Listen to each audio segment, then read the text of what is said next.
Today's date is the 26th of September, 2024, and I'm delighted to be joined in a few minutes by the former Dominican ambassador to the United Nations, Ambassador Crispin Gregoire. Ambassador Gregoire attended the St. Mary's Academy. He hailed from the village of Grand Bay, which was a known village. Ambassador, I see that you're coming in. If you can activate your camera. I can see you. If you, yes. Okay, there we go. There we go. There's that handsome fella. Wait a while. I'm hearing music, which I probably have something open that I need to close. Okay, let me pause this. Good morning again, Ambassador. As I was saying before, a little interruption there, that first of all, let me just take a moment on behalf of our nation and on behalf of those who were involved in the independence movement, those who were involved in the movement for Caribbean unity and Pan-Africanism and consciousness of our people, the education of our people, to thank you for your many, many years of service as a community development activist in Grand Bay, as a scholar at the St. Mary's Academy, as a distinguished graduate of Howard University in DC and Columbia University in New York, who dedicated your life to the development of Dominica, Africa, and African Americans, and the unity of the African diaspora. You have been a sterling example of dedication to our indigenous people, the Kalinago of Dominica, where you worked many long years to engage with that community and to assist that community in way of utilities such as water being available to the greatest number. So Crispin, I've known you most of my life. I remember your father, who was the director of the audiovisual department of the government of Dominica, who we had the honor as children to see his work. He would go around in a Land Rover Jeep and provide documentaries and other educational film to people in Roseau at the Botanic Gardens, for instance, and other parts of the country. So you come from a long line of service. Your parents were service-oriented, and you have been likewise. And I just wanted to, before I said anything this morning, the 26th of September, 2024, where I'm going to ask you about Whither Goeth the Nation, reflection of His Excellency Crispin Gregoire, former Dominican ambassador to the United Nations. Crispin, welcome. Thank you very much, Gabriel, and I really appreciate you taking time to do this. That should be a legacy document. Indeed, there's so much to talk about. Yes. Crispin, tell us, where were you born and when were you born? Yeah, I was born in Grand Bay, Dominica, and my date of birth is October 6, 1956. So I will soon be 68 years in fact, in another week, because October 6th is coming up soon. Well, you're still young and handsome, Ambassador. Oh, thank you. And tell us, who were your parents? My parents were Charles Gregoire of Grand Bay and Madeleine Geraldine Bellot Gregoire. Amazing. Spell your mom's first name. Madeleine is Madeline, which is the French name. And Geraldine was her second name, English name. She was more popularly called as Geraldine. In fact, I didn't know that her real legal name was Madeleine until late in life. Yes, yes. And because they call her Geraldine Gregoire, and she's the Bellot, and we'll talk a little bit about her family background. And but Christine, when we spoke years ago, I remember you telling me. So let me say this so the folks can understand. Dominica is the only country on earth between two parts of France. That is overseas territories, Martinique to the south and Guadeloupe to the north. And on the southern portion, southeastern portion of Dominica is Grand Bay. And I remember going to Grand Bay in '69 with my aunt Floss Christian. Yes. Car, and we could see at night the headlights of cars moving in Martinique across the channel. And when our colleague Pierre Charles, Prime Minister of Dominica, died in January 2004, when I stood next to his tomb, I swore that I saw the peak of Mont Pelé almost looming overhead. Yes, it's there. It's there. You're right. You're absolutely right. In fact, when you're on a clear day, you can see all the mountains of northern Martinique where Mount Pelée is. Yes. And then, you know, two things about Grand Bay. One, Grand Bay was where the colonization started in Dominica. That's where the Caribs and on the shore of the Grand Bay, on the Grand Bay Sea, the Grand Bay Bay, that is where the Caribs and the French colonists made a pact to coexist, and they allowed the French colonists to settle on Dominica. And that's we're talking about 150 years after the places like Barbados and Jamaica were colonized. The Kalinago kept the whites out of Dominica.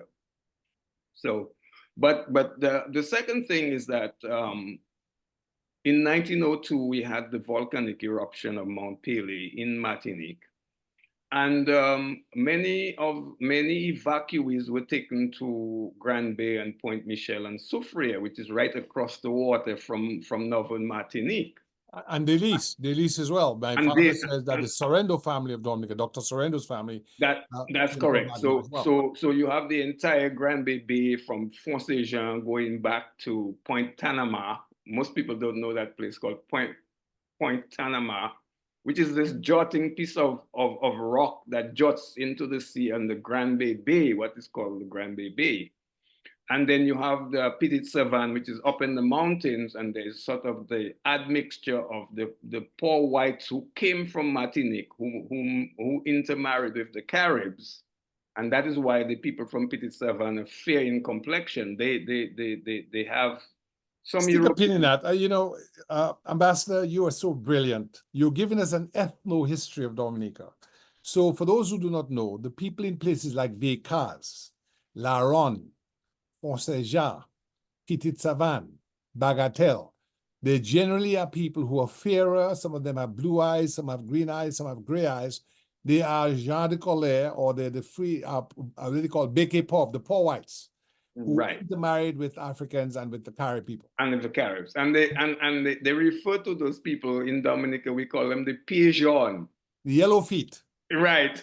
Yes, they came from the French. Yes, exactly. These are the French settlers. Right, exactly. And they intermarried with the Caribs. I actually have a student from Bagatelle, or a place called Catbois. Catbois. Four Woods. Yeah. Catbois. Yeah. Who says that the people in a village have a relationship with the people in Martinique in a particular village where the men would come there and get married to their women. Yes, absolutely. Yeah. And she said during Hurricane of 79, Hurricane David, they got help from that village before they got help from Roseau. That's correct. That's amazing. Correct. So tell us about the Mount Pelée connection with your family. Okay. So the Mount Pelée happened in 1902. I can remember the exact month, and but what I do know is that my father's mother, her name her name escapes me right now, but it will come back. But she and her sister Ebu were evacuees from Mount Pelée before the eruption happened. So just days before the eruption happened, their parents sent she and her sister to Grand Bay because they had relatives in Grand Bay, right? And they were teenagers, those two girls. And in fact, so my grandmother was the second wife of my grandfather. My grandfather had the first set of children, and then he only had one child with my grandmother. Her name was Gillian Aubert was the name of this French woman, and and her sister, who we call Nan Aubert. I don't know what Nan's legal name was, but that's the name I know her as, Nan. Now, Nan never was able to walk straight up. I thought she had polio, but I just came back from England in July, and I met her grandchildren and her great-grandchildren. And the eldest of that group, they told me that Nan did not have polio, but she had an accident on the boat coming from Martinique into Grand Bay, and it damaged her legs. So that's why she could never stand up straight. But she Amazing. was pretty lucid. She was smart. She had one daughter like her sister. So her sister had a son, and Nan had a daughter. And these are the remnants of our family. The rest of the family got perished in the volcanic eruption that happened days later after they arrived in Granby. That's right. So in 1902, I believe the only person who survived was a prisoner in a dungeon who was awaiting execution. And That's everybody correct. else, the 30,000 person population of Saint-Pierre. Right. That was the village or the town below Montpellier. They all perished in Yeah. pyroclastic, in the And poisonous and searing heat of the exactly. pyroclastic flow. Now, Yeah. interesting what you have said. There's another famous Dominican involved in Pan-Caribbean, Pan-African development, independence movement called Atherton Martin. We say Martin in English, but in French it's Martin. Martin. He says his father was sent to Dominica right before Montpellier and was the only son, and he's the one who survived. That's correct. That's correct. So Dominica, therefore, has a history of refugees from Montpellier, those who stayed behind after the French were driven out by the British forces in 1787 or whenever it was, and then, of course, during World War II, when another influx came after France was defeated by Germany in 1940. Am I right? That's correct. Absolutely correct. Tell us a little bit about your siblings and what Granby was like when you grew up. Right. So I was the first of the children that my parents had. My parents got married in 1955, and I was born in 56. And then they had 6 children. I have 3 brothers and 2 sisters. Give us your names. Okay. So you have Renwick, who we call Roy, Carlton, who is now deceased, Sharon, who is also deceased. Then there was Myrtle, who was deceased, but she was born with spina bifida, and she never walked, and she lived for about 1 year and 8 months and died as a baby. And then my last brother is called Ian, who is in Granby. So those of us left is myself and Roy and Ian. Yeah, and Roy, I know, is a very successful mechanic in the DC area for many years. And he also does mechanic work in Dominica. So he spends half of his time in Washington and half of his time in Dominica, and he's currently in Dominica. Outstanding. And I should mention, Gable, a very unfortunate thing that happened to my family is that my sister died in a plane crash, a plane going between Dominica and St. Thomas, and that plane fell in the sea, and we never got her body. And so that was, yeah. Was that the plane with Ian Pringle? No, it was a guy who was the pilot from La Plaine. Oh, I'm so sorry to hear that. Yeah, that happened about 1994. I was living in Nigeria at the time. We'll talk about the Nigerian time. Indeed, indeed. So tell me, what did your father do? What did your mother do? Yeah, my father started as after he left the Dominica Grammar School, became a teacher, rose to the ranks of principal. And he told me he was the first principal of the Dublin Primary School. So, and then my mother was also a school teacher. She taught in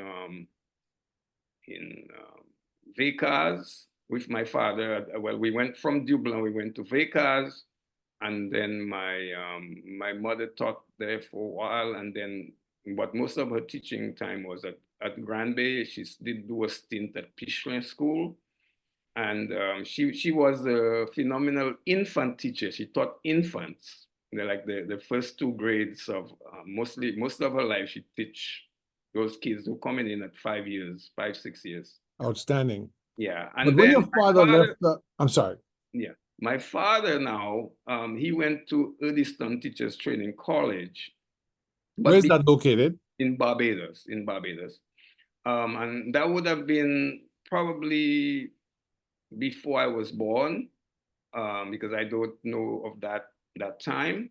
But he had developed a skill in photography.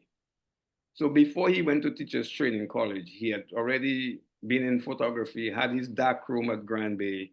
And I'll tell you, I For grew those who up, are too young to know what a dark room is, can you tell the listening audience, what is a dark room? yeah, a dark room is the place where you develop and print film from your camera. So he made black and white photos. He did color photos, but the color photos he would send overseas because we didn't have the ability to do color processing. But the black and white we did in that dark room. So It's Gabriel, interesting when you talk about dark room. I remember the first dark room I remember was that owned by the then chief of special branch, Oliver and Philip, who later became chief of police. He had his own dark room in the basement of his home, that's and he developed his own film. So that's it's something correct. that has gone out of business now because you have the smartphone, you get your camera in your phone, and you have your pictures right away. Although film is not out, huh? I'll tell you that you can still buy photographic film and use cameras that use film, and some people prefer that. But I'll tell you what happened. By the age of 5, I'm already in the dark room with my father. In fact, even before I would think at 4 years old, I'm in the dark room with him watching what's happening. But all of this is happening in the dark because you develop film and process film and making prints in the dark, right? Well, with making the print, you can use a red light, but when it comes to loading the film into the tank to develop the negative, it has to be done all in the dark. So you have to learn that skill in the dark, how to operate in the dark. So Gabo, at 5 years old, he gives me a camera and he says, go and take pictures. Just take whatever you want to do, Crispin. I'll process for you. I'll teach you how to process. So by 5, I have my own camera, and we're talking about 1961. And then the next thing he does, he now teach me how to make the negatives. And I learned that, and I still, up to this day, have that skill. And I branched out into digital photography as well later on as that technology evolves. And then Gabo now, he has me taking photos for people in his studio. So people would come to get their passport photos. He said, Crispin, take that man's photo, and by afternoon, they could get their passport pictures. So people didn't have to go to Rosa to get passport photos. Whatever you needed a passport photo, whether it's for your driver's license, whether you need for work purposes, a lot of people needed work. But here's where we were being kept busy with the studio. A lot of the immigrants in England wanted their family to send photos of their relatives in Granby. So they would come to my father's studio to take photos. And a lot of times I'm the one taking the photo for them. And I would sometimes be making the negatives in the dark room. And I learned a lot in photography, Gable. In fact, I think one of the things I learned in photography is to look at people's eyes. I can tell a lot about the character, just inference about looking at a series of photos and photo analysis. My father taught me all of that, right? So then I went to the Granby Boys School. At that time, we had a separate school for girls and a separate school for boys. I went to the Granby Boys So in School. Granby, you had two schools, one for boys, one for girls. That's correct. Where were they located? The Granby Boys School was a place called Highland, which is near on one side of the cemetery at Granby, the Catholic cemetery, government school. And then the girls' school was down by the church. So they were not too far apart, but not on the same piece of land, right? So you had the girls' school was by the church itself in the churchyard, and the boys' school was higher up at this called Highland. What was elementary education like in those days? Give us a little snapshot of a typical day. For instance, did you have uniforms? I I'm not sure if we had uniforms back then. I can't quite remember. That's a good question. Maybe not yet. What Maybe would you not wear yet. then? What would you wear? What's that? What would you wear? What was your school wear like? Short pants and shirt. And I can remember Did you have socks and shoes? um yes, short pants, socks. Um, um, and there were kids who actually came to school barefoot because they didn't have. I'm saying to you that you're a few years older than me, and you were in the countryside. I was in Roseau, and up through the 60s, at the Roseau Mixed Infant School in Roseau Central, and at the Goodwill Junior School in Lower Goodwill, I would say a good 10 to 15% of the students would come in without shoes. Yes. And that is in the urban and center and capital of the city of the Right. country. Well, I must admit that I had middle class upbringing, so but anyway, the school at that time, the school, there was a school in Tetmon and there was a school in Pishlin, these neighboring villages. But the kids who came from Dubic had to walk a few miles to Granby to school. What about Bagatelle and these places, Cadbois? Did they have schools? So Or did they have to come they to had a Granby? school, and that school was at a place called Point Carib. That was where the school was before they built the Bagatelle school. And so we had one or two kids who came from Point Carib, but it was further out, so most kids didn't care to come all the way to Granby. There were one or two, but most of them came. The kids who came from outside were from Dubic, and Dubic is important to me because that's where my father's father, came from Dubic. Hmm. So that's the Gregoire clan. Dubic was one of the centers of the Gregoire clan. Now, let me ask you this. So for those who will be listening to this later, were you allowed to speak Creole, French Creole, patois in school or no? Not in school, but at recess time we would talk patois. Was it actively discouraged? Well, some teachers had the notion that it would retard your English. But interestingly, my father never took that stance. And in fact, I enjoyed speaking patois to my grandmother, who was of Martinican ancestry. And a lot of the family, a lot of the Gregoire clan spoke patois to me. My grandfather spoke patois. So my father didn't see that as an impediment to my English learning skills. He actually encouraged it. Okay, considering your education overseas and the fact you worked all over Dominica, would you say that growing up in the Grand Bay area during the time of your childhood, that it was more francophone? Because I remember teaching students from Grand Bay, and they spoke a lot of French Creole, to the point that when they spoke English, they almost spoke English like a foreign language. Yes. Well, that is clearly the case, and Grand Bay still remains one of the major centers of Creole in Dominica. And, there's this notion, Grand mon sorti, that tells you a lot because Grand Bay. Well, you've just used Creole. What did you say in English? Say it in English. I said, Grand Bay mon sorti, Grand Bay I come from. Yes. That's what it translates into. And that is sort of like a signature identification of Grand Bay people being proud of their Creole language. And up to this day, there are two things that Grand Bay people are proud about. One is the sensei costume, and the second one is speaking Creole. Yeah.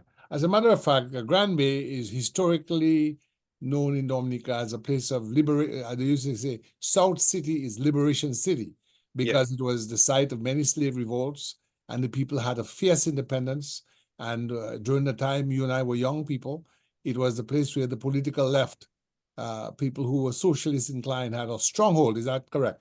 That's very correct. And we'll talk about Geneva and what happened there in '74. But Gable, one thing I wanted to also mention about my background, in my early years, is that my grandfather was an estate owner. Bellot, last name Bellot. they own the Grand Colibri estate. And another estate that's not well known is called Buckingham. So there are two estates in Granby, Grand Colibri and Buckingham, totally undeveloped, owned by the Bellot family. Hugh Bellot and his sister were the last Bellot children of that family. That's the place that had enslaved Africans. They made molasses there and raw sugar in the 1800s. Up till when my grandfather was running the estate in the 40s, they made molasses there, and you can still see the old mill building, which is Stick like a pin in there. So for those who will be listening, it is estimated, Dominica, between 13 to 15 sugar mills at the height of the yes, sugar plantation economy. And today, and it's something that, as a matter of what you call academic tourism, we can maybe try to excavate. A lot of those old mills are in the forest. right. You'll get into the opening in the forest, you'll see the vines and the trees covering the bric-a-brac of the metal framework of the old mills, the cogwheels, all entangled with reeds and vines. In the Granby district, you have about 4 mills like that. So you have Bagatelle Estate, Stowe Estate, Geneva Estate, and Grand Colibri. All of them had mills. And So maybe then, Ambassador, as a project we can undertake to rebuild or to recover or to try to, clean up some of those mills, because frankly, there will maybe come a time when we have to start looking at things like hydropower, how we use our hydropower to turn mills and try to do things that we can use for food security purposes. right. All of these mills were powered by water. So there's small rivers that connect to those mills. And you can see those mills still alive. They're not functioning anymore, but the remnants are there. Like, for example, at Geneva Estate, you'll see the old mill infrastructure and the equipment. The one at Grand Colibri, which is the Bellots one, that building, Gable, is about 100 feet long, made out of stone, cut stone. And that building is still standing. It hasn't had a roof on it for all the time I've been alive. But my mother told me that before I was born, they were still making molasses there. And that building, hurricanes have passed and not touched it. It's begging for a roof to be a museum building, so that's still there. Tell me a little bit about the value engineering of the time that you went to school. There was something called the student companion that many of us, as we grow older, we realize imparted to us values of civic duty that we seem to have lost over time, particularly in recent times. Things like honesty is the best policy. Waste not. Well, want not. Birds of a feather. Flock together, right? Yes. Tell me about that. Well, the student companion was a must-have resource that every student aspired to have. That student companion and the Bible was another thing that everybody aspired to have. And then, we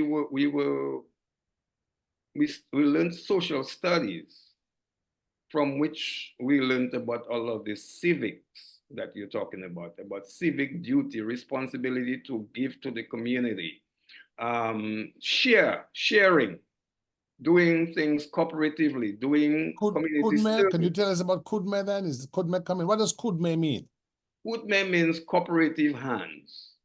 And cooperative hands was what was very important in the villages. People did a number of things together. For example, building houses.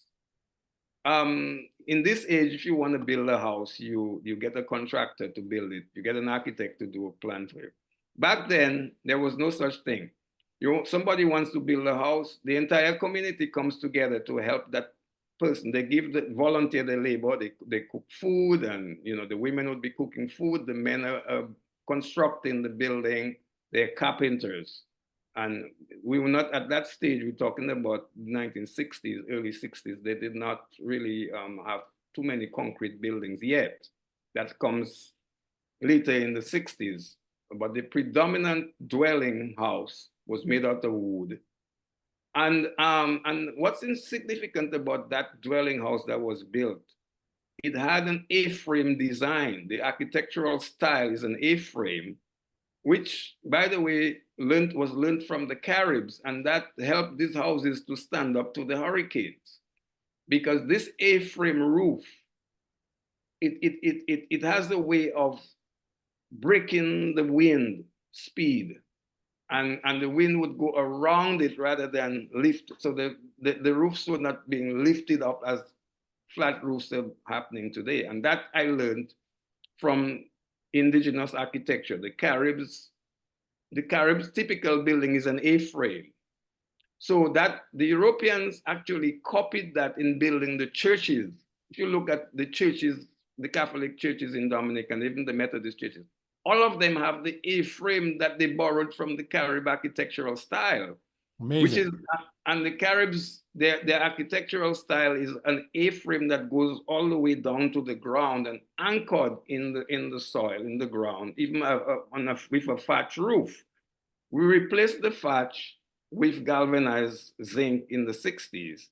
But before that, it was entirely thatch. And then before we go to zinc roof, it was wood shingles, what we call zesiat in Creole. That was what the roofing was done by wood shingles, and so all of those things were produced in the villages, right, across Dominica. Now I should tell you that when I went to live in Salisbury in 1960, Salisbury still had thatch roof houses, which Granby didn't have in 1960. By 1960, all the houses in Granby are either shingle roof or they start bringing in zinc, importing zinc galvanized roof. Was that because Granby was a relatively wealthy area, that there are people who had gone to maybe Curacao or the Virgin Islands or England or the United States, that the Granby people were able to afford that? What do you think? What are your thoughts on that? Well, yes, but even before we get to that stage, Granby was a big milk producer.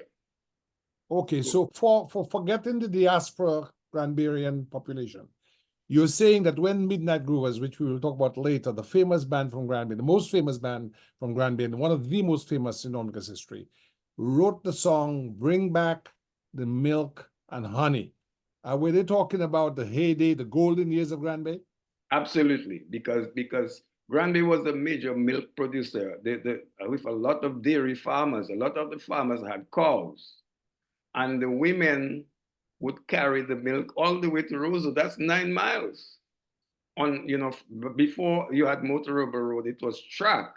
In fact, the Granby Road in the 40s and the 50s was a track from Granby to Roseau, which they opened up eventually with the onset of vehicles and made that road. So that road is really on the crest of precipices, just a track. And when the vehicles came, they opened it up and then a vehicle could pass. But that was a track before, right? So the Granby women would go to Roseau to sell the milk. And of course, they produced other crops. Cassava was a major food. And I should say to you that in my days as a boy at Granby, my grandfather had a cassava, that's my father's father, had a cassava mill, they call it platin. And that's where most people came to process their farin. They would rent the platin to make their farin and cassava bread. And so that was a sort of wheel that would grate the cassava into crumbs. Right. It wasn't, well, yeah, the wheel came later. What they had, right, Gabriel, they took a piece of like flat tin, and they perforated it. They made holes in it and nailed it on a flat board, and they built a wooden box. So it was like this, and then you have men grating on a flat surface, which is a grater, and that's how the mayok was, the cassava was grated. And then the process, there's a process here. And that process is after the cassava has cyanide in it. So to make farine or to make cassava bread, you have to press the water out, that cyanide water in the cassava, you have to press it out. And the way they did that was to put all of the grated cassava mash in a crocus bag, tie it real tight, and back then we didn't even have rope yet. We using what they call lian, which is a wild vines from the forest to tie the bag, and then they would get two pieces of board, because most of the Grand Bay, a lot across Dominica that was going on, but a lot Grand Bay had lumbermen. Just want to stick a pin in there. We have to use the internet to. Yeah, No, sure. we in Dominica, the indigenous people, you have to be very skillful. Here we are from the Center for Disease Control of the United States. Outbreak of cyanide poisoning caused by the consumption of cassava flour, Kasese District, Uganda, September 2017. And it goes on to say, cassava is an edible tuberous root, often made into flour. It contains cyanogenic glycosides, which can result in fatal cyanide poisoning if not properly detoxified by soaking, drying, and scraping before being consumed. Acute cassava-associated cyanide poisoning outbreaks are rarely described, but do exist. In September 2017, an outbreak of suspected cyanide poisoning involving 98 cases with 2 deaths occurred in Western Uganda. So I just wanted to share that because cyanide, I remember first hearing about cyanide when my father said that Hermann Göring and Heinrich Himmler, 2 of Hitler's close allies, when the Allies captured them after World War II, they had cyanide capsules and they bit on it and they killed themselves. So you're saying to me, farine, which we would consume in our childhood, comes from the cassava, which contains the cyanide poison. Is that correct? Yes, yes. And so to make the farine and the cassava bread, you would have to remove that cyanide from it.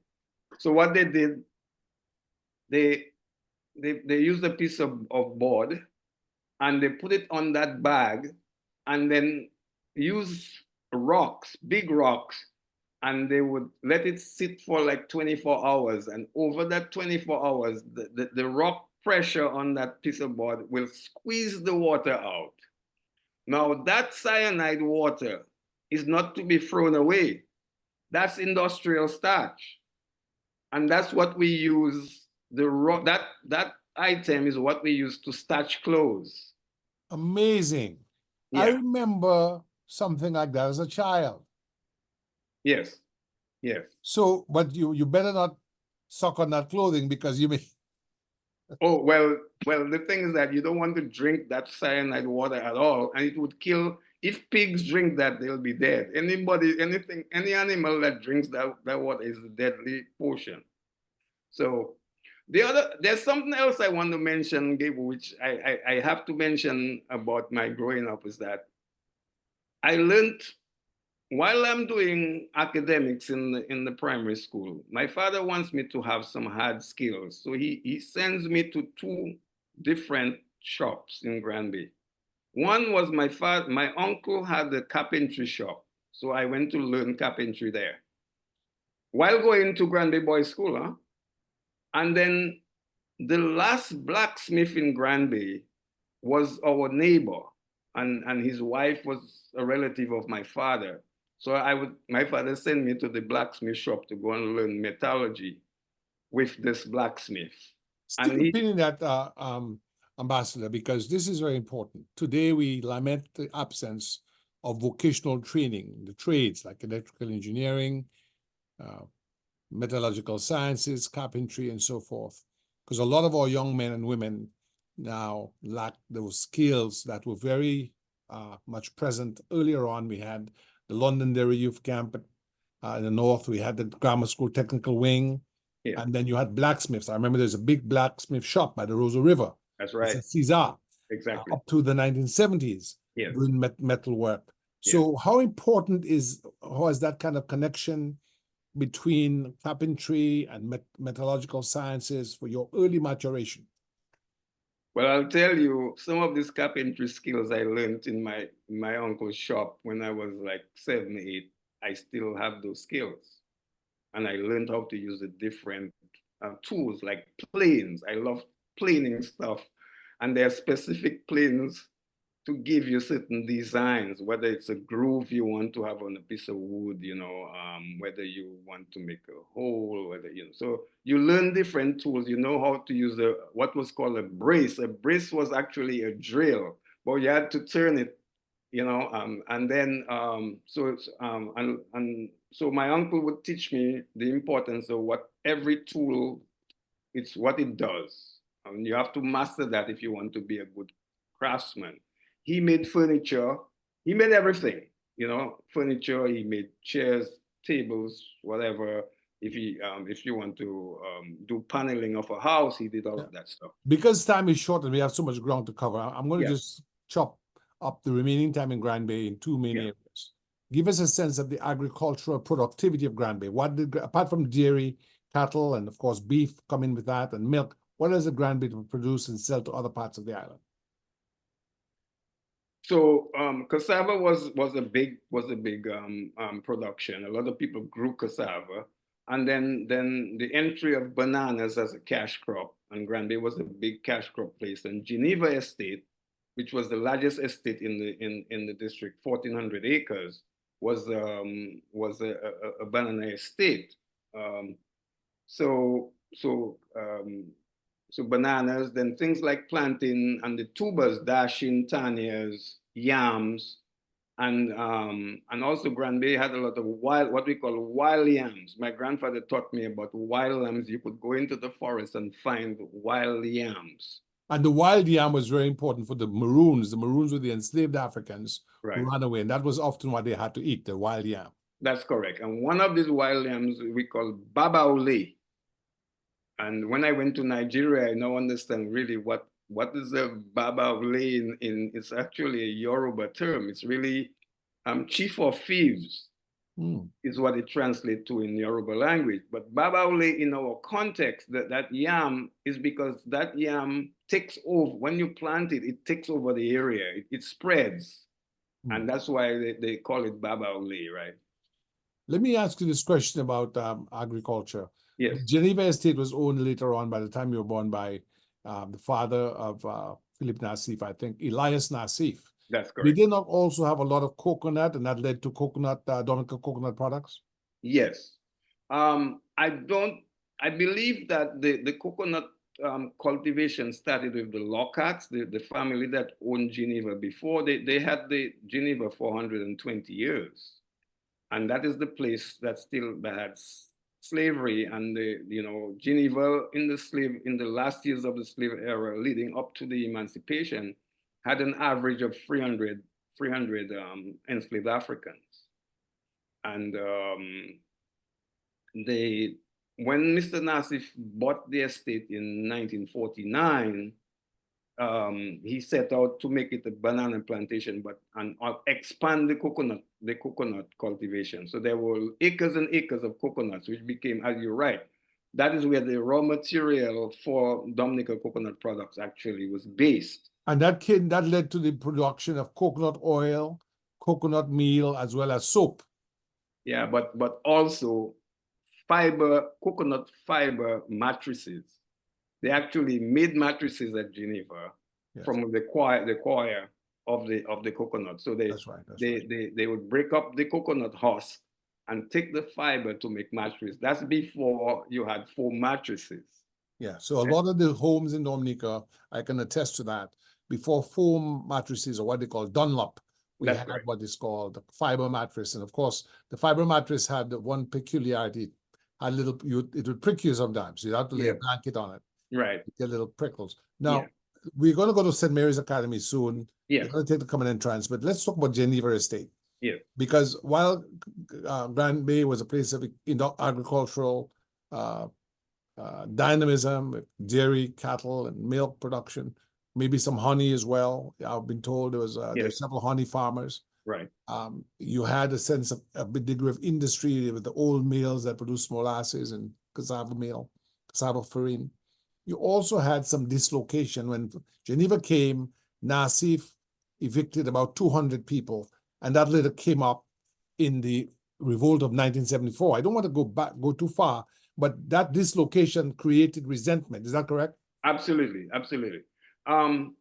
When Nassif bought the estate, his first move, because you know the lockouts in the last years, they allowed Granby people to sort of pretty much be on their estate and plant whatever they want. They didn't have much supervision, and then they allowed some of the Granby people. Granby is a small strip of land between two ravines, the Berrico ravine and the Ambasso River ravine.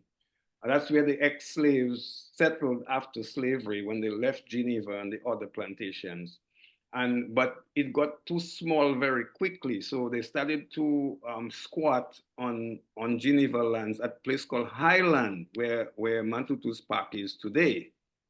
And so when Nassif came, he did two And things. by the way, Nassif came from Lebanon. He was a Lebanese. Yes, he was Lebanese merchant, and he decided to evict the Granby people who were on Geneva lands, whether you had your house on at Highland or whether you were a farmer planting crops. He evicted 200 plus people.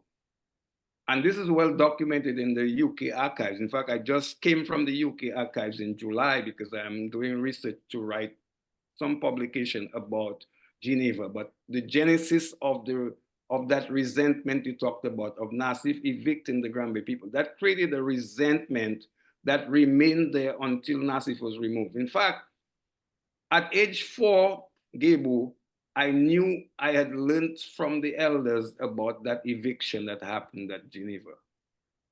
Not everybody at 4 years knew about that, but I was learned. And most important is my grandfather gave a place for a family that was evicted from Highland.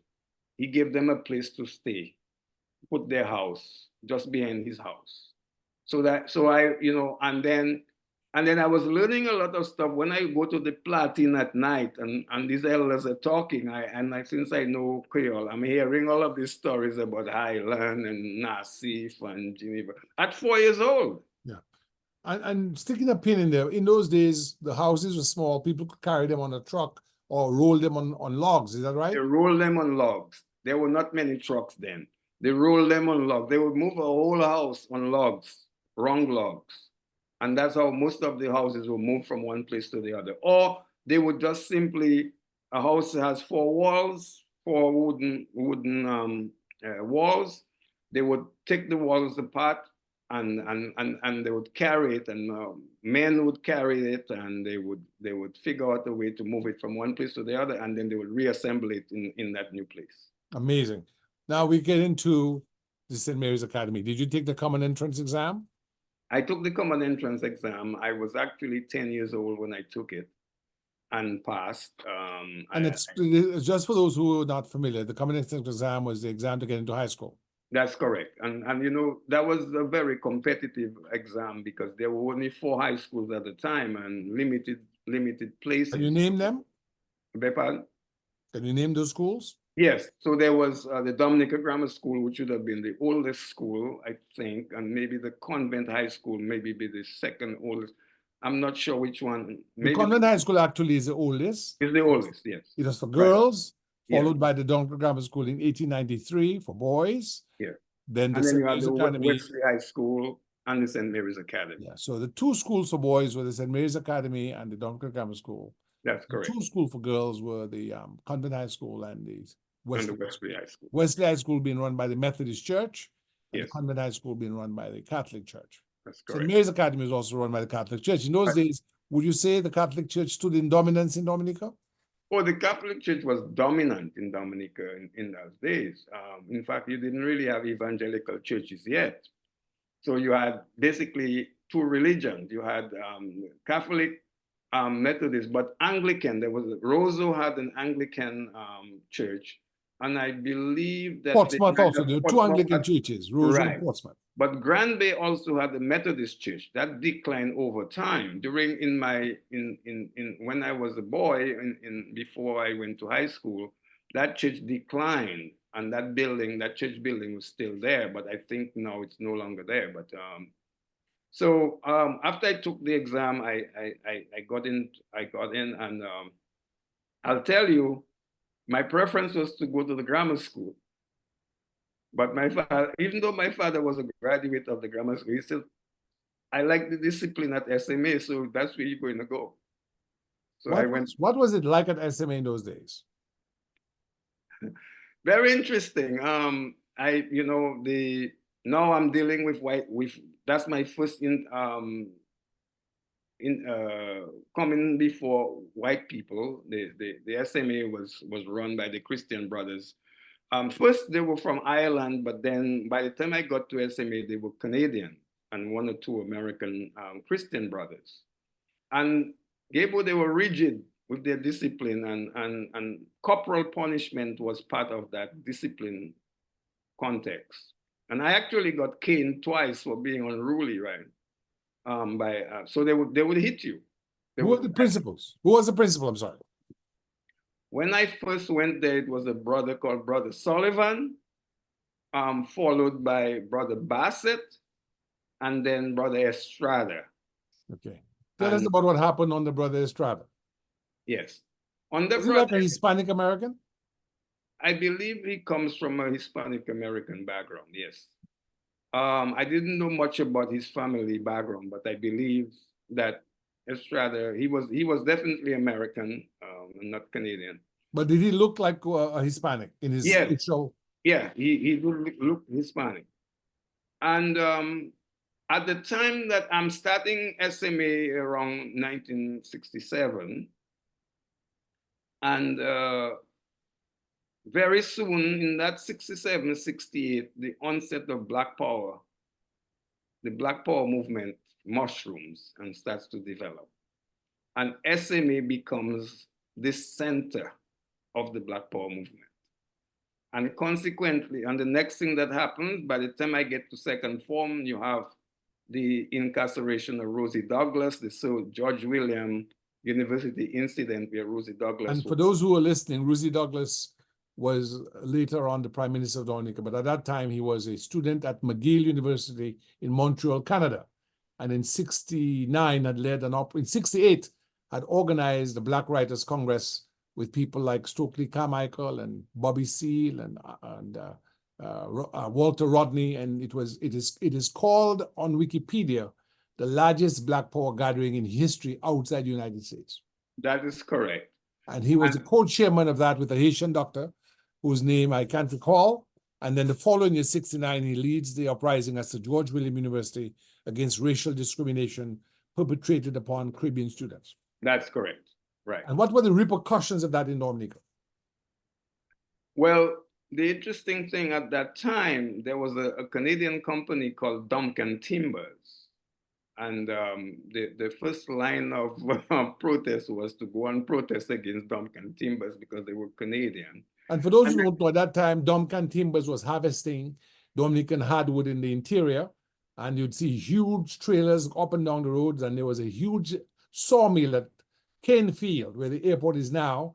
And when you'd be driving along that road, the whole air would be full of sawdust. Yeah. Dominica Timbers was a big enterprise. Go on. And the other institution that we protest would be the Royal Bank of Canada. And I can tell you, one of the protests, the flag of Canada was actually burnt in front of the Royal Bank of Canada. That was the outrage we had against the Canadians for what they've done to Rosie. And SMA now is the hotbed of all of this. And then you have the emergence of the movement for New Dominica. And SMA, St. Mary's Academy, now becomes sort of the recruiting center for the movement for New Dominica. Give me some names of students. I know there are people like Neville Graham and Burdock Shillingford and Desmond Trotter, but you may have some other names. People like Bobby Allport, people like Emmanuel Loblack, people like Marcel Fontaine Jamala from Granby, Pierre Charles, who else?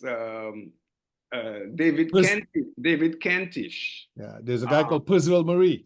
Percival Marie, Reggie Armour, who is the Attorney General of Trinidad and Tobago currently. So There's also a guy by the name of Wellsworth Christian. He may not have been. I don't think Wellsworth was in the Black Power movement because your parents were quite disciplinarian. Mr. Crispin would not allow that, but Wellsworth was a sympathizer, and your other brother, no, Sam went to grammar school, so yeah. But Wellsworth was a sympathizer because I remember at our home the following books: George Jackson, Soledad Brother. Correct. Che Guevara on guerrilla warfare. And Lawson, I think, brought in W.B. Du Bois, The Soul of Black Folk. Right. So those books, my father called those subversive books. Correct. Now, in terms of who were our idols in that early phase of the Black Power movement, Muhammad Ali, Angela Davis, George Jackson, the Panthers.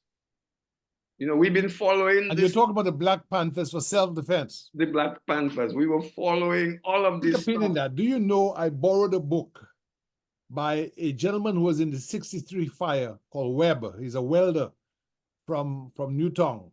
I can't remember Webb's first name, but Webb had a copy of the book Seize the Time. Yes, that's Bobby Seale. That's Bobby Seale. Yes. Bobby Seale. Yes. Now, again, all of these books, we were competing to read them.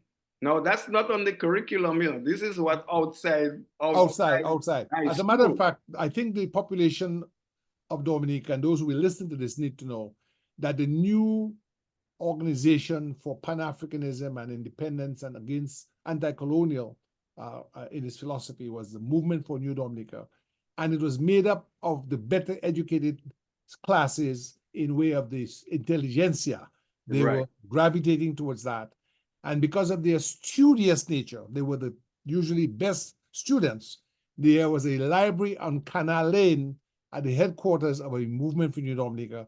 And I'd like you to know that to this day, I have a book that I have in my library that I borrowed from the Movement for New Dominica. And when it closed, I couldn't bring it back. So I've kept it for historical purposes. Well, let me tell you about that library. There's a brother called Brother Jean-Pierre. We call him Abra.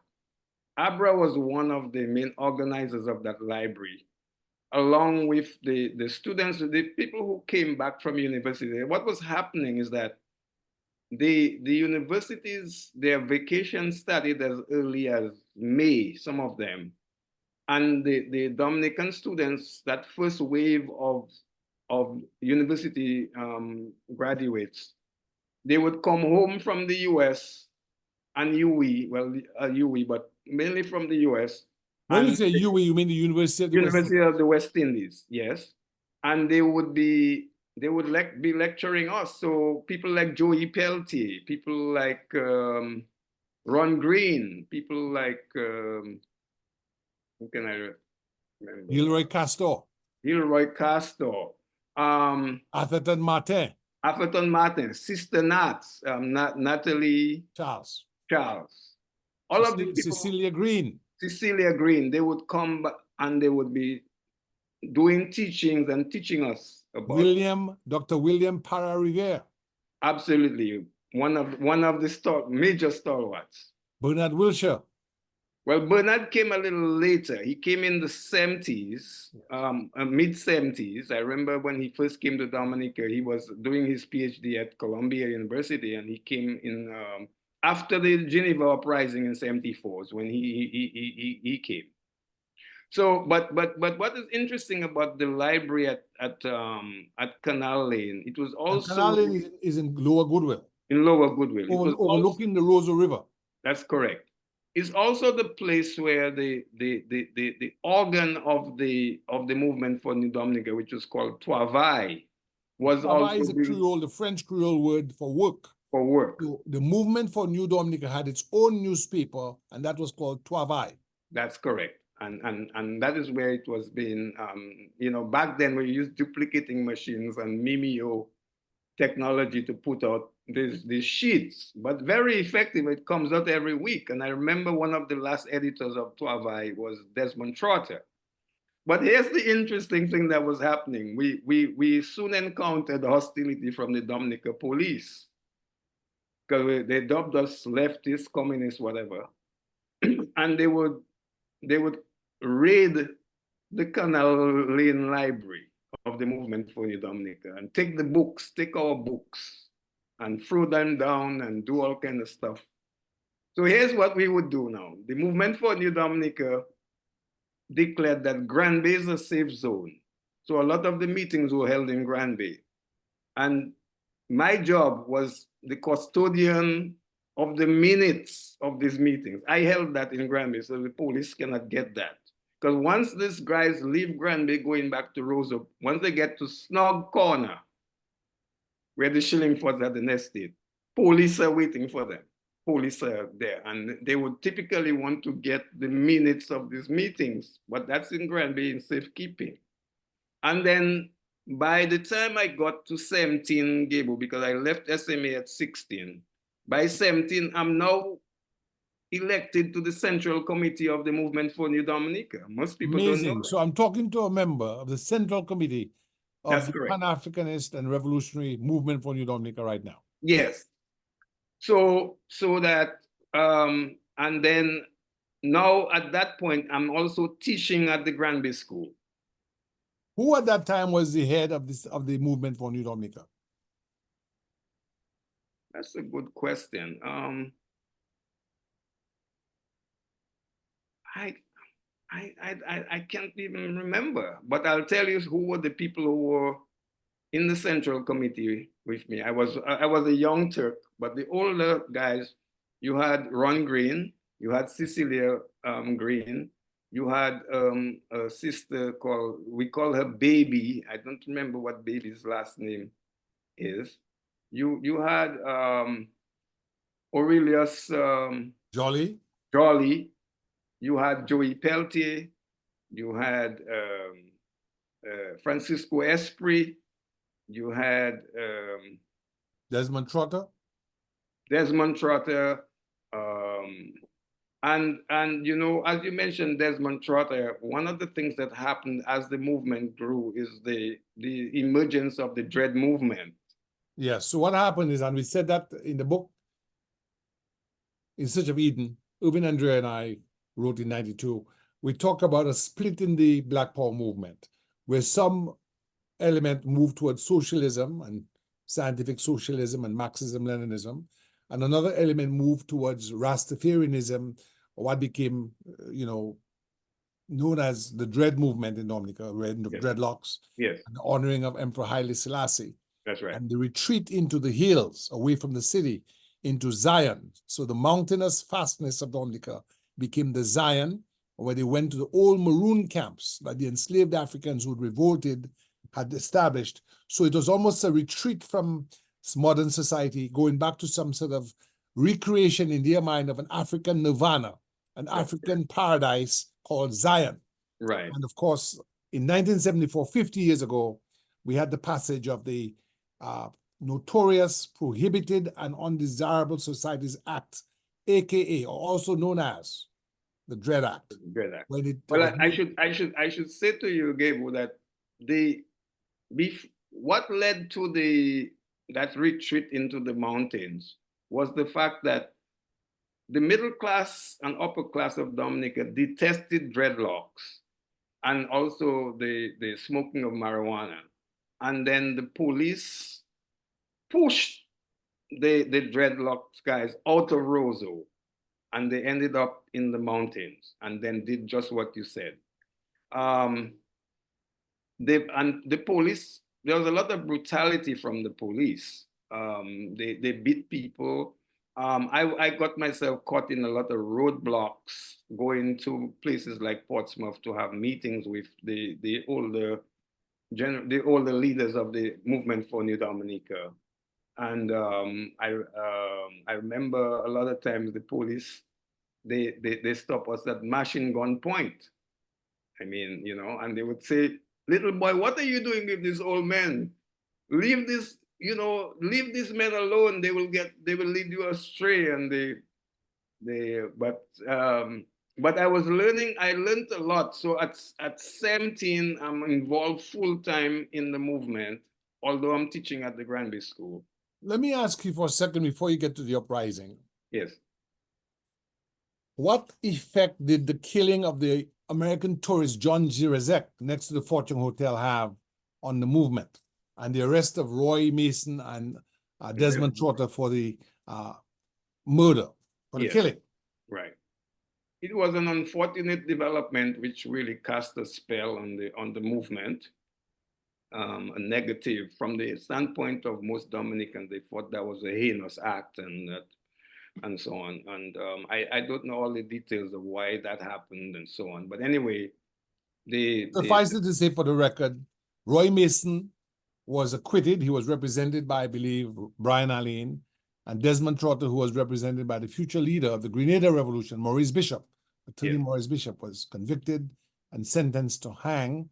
And there was a appeal by many left-leaning organizations in the Caribbean, in Dominica, across the world, for the to the Mercy Committee, and he eventually was granted reprieve, and he was eventually freed during the 1979 uprising, and he's now a leader in Ethiopia at the Seshomane settlement, where Emperor Selassie had given a grant of land to Africans in the diaspora to come and resettle in Africa.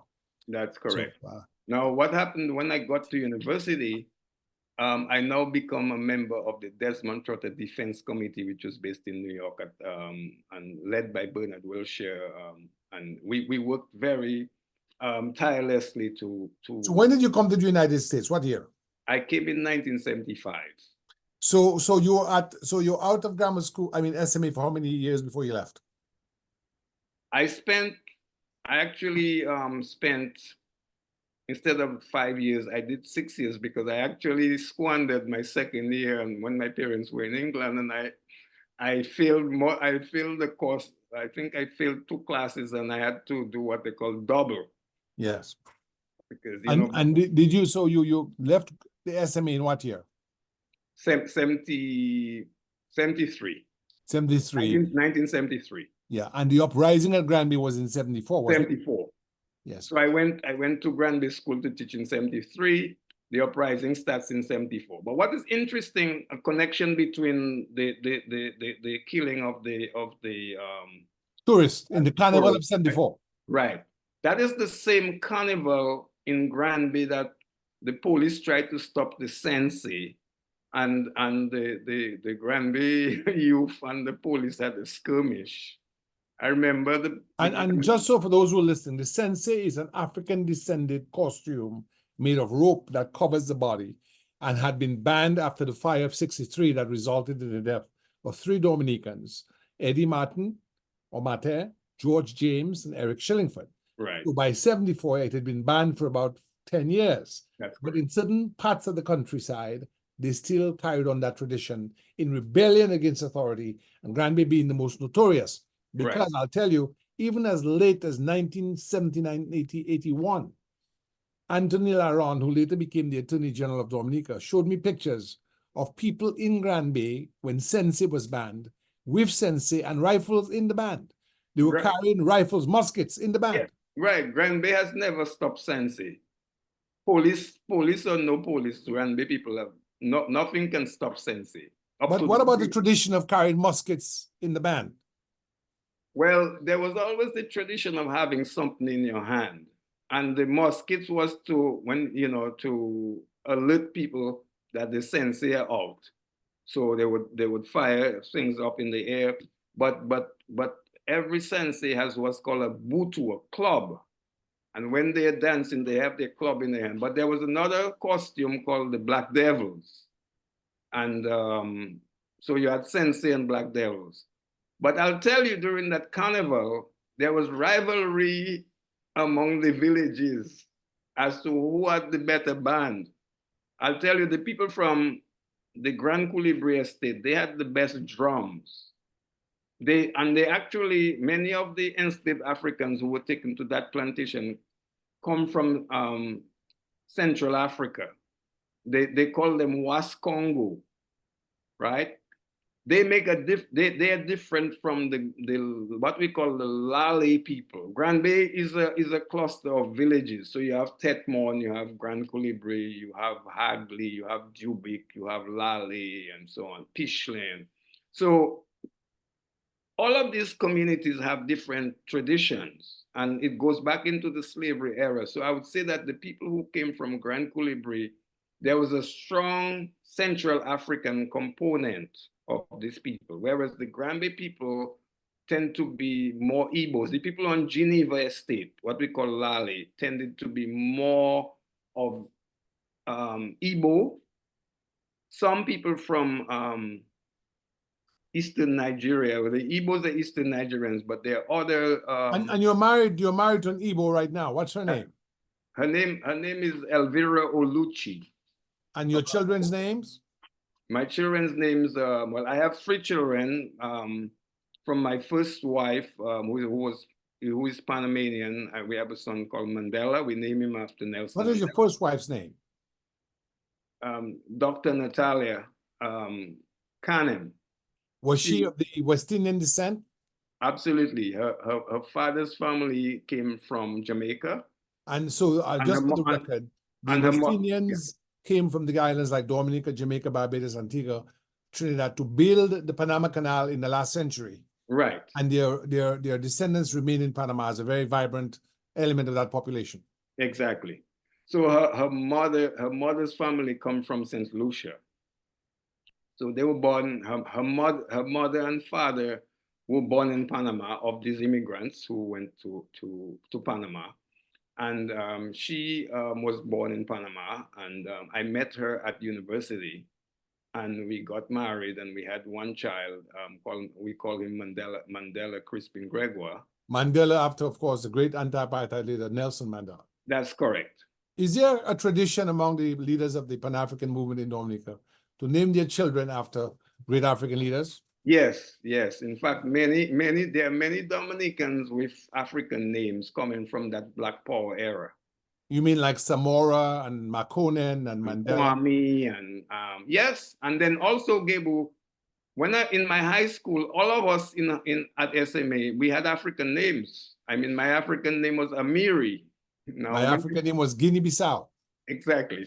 So it's only when I went to Nigeria, I realized that these names that we just dubbed ourselves after come from different tribes. We didn't realize, some of them are East African names, some of them are West African names, some of us Southern African names. But it didn't matter to us. It didn't matter to us. We just wanted to have something that was Afrocentric. An identity. And also dress. We began to dress with African clothes.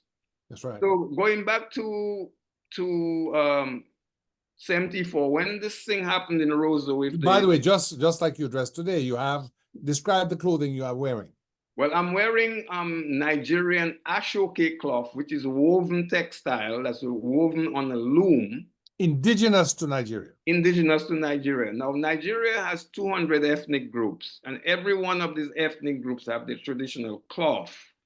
And the one that was most impressive to me, I like the Yoruba cloth, which I'm wearing, which is called Ashoke. It's 2 words, Sasoke.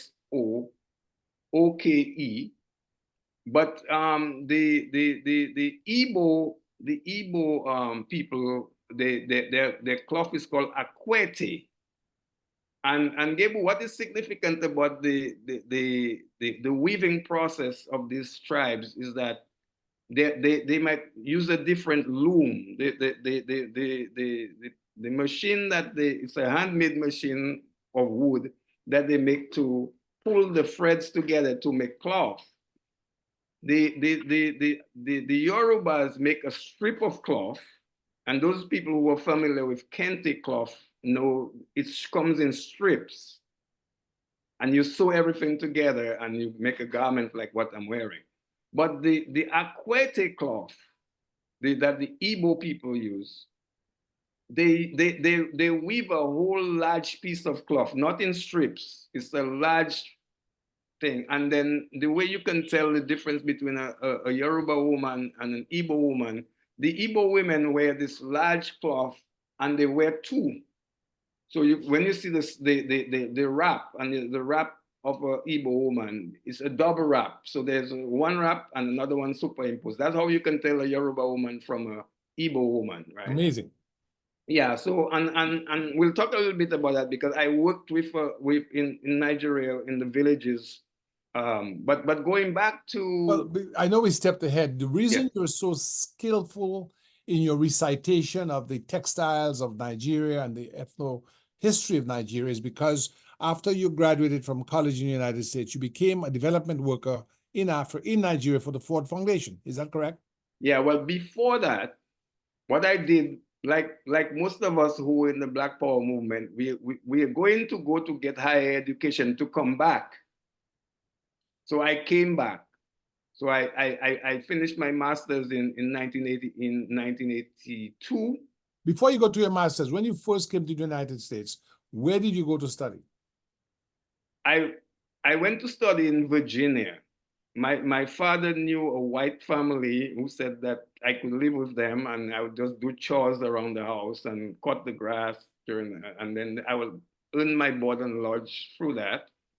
My father paid for my tuition and I went to Northern Virginia Community College, got an associate degree in general studies, liberal arts, and then I applied to a number of schools and I got into Howard University and I got into Columbia University and some other schools. And my mentor at the time was Bernard Wilshire. He told me, you're going to go to Columbia. So I said to him, but that's the most expensive school. I can't afford that. He said, don't worry about that. Money will happen at Columbia. Just that's where you're going to go. And I went there as a transfer student. So I actually did my degree in 2 years at Columbia. So you didn't study at Howard? No, I didn't start. Well, later on, I went back there to do a master's after the first degree. So Northern Virginia Community College, you got your associate's degree in general studies. Yes. Then Bernard Wilshire facilitates your entry into Columbia. And what did you study at Columbia? I studied political science with a focus on international relations and comparative politics. And that was a bachelor's degree. Yes. And while I'm at Columbia, Gable, I now team up with political activists on the anti-apartheid movement. And I become the leader of the anti-apartheid movement at Columbia University. Amazing. And then now I'm leading protests. In fact, the biggest protest I led was May 1st, 1978. Over 2,000 students. And we took the protest. I made the decision to take the protest into the street and we blocked traffic for hours and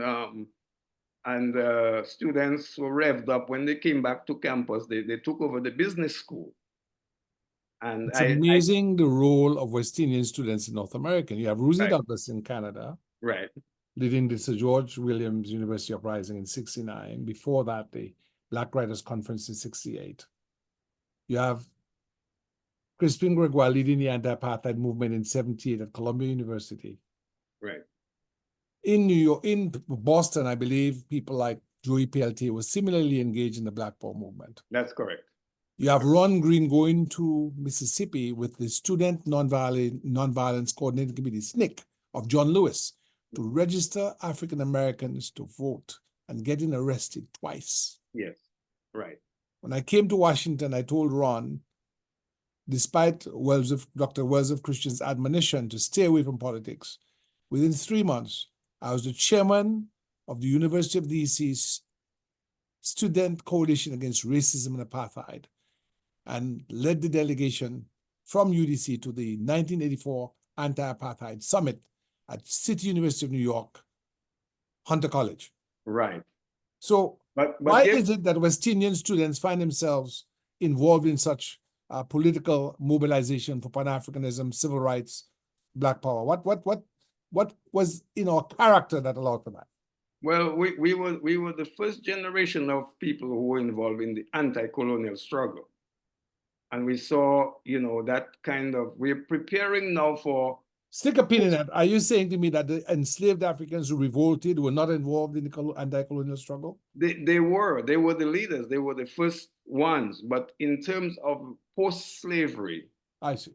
slavery, that generation of leaders from the Caribbean, scholars, people who were studying now, they are now not only activists but also writing.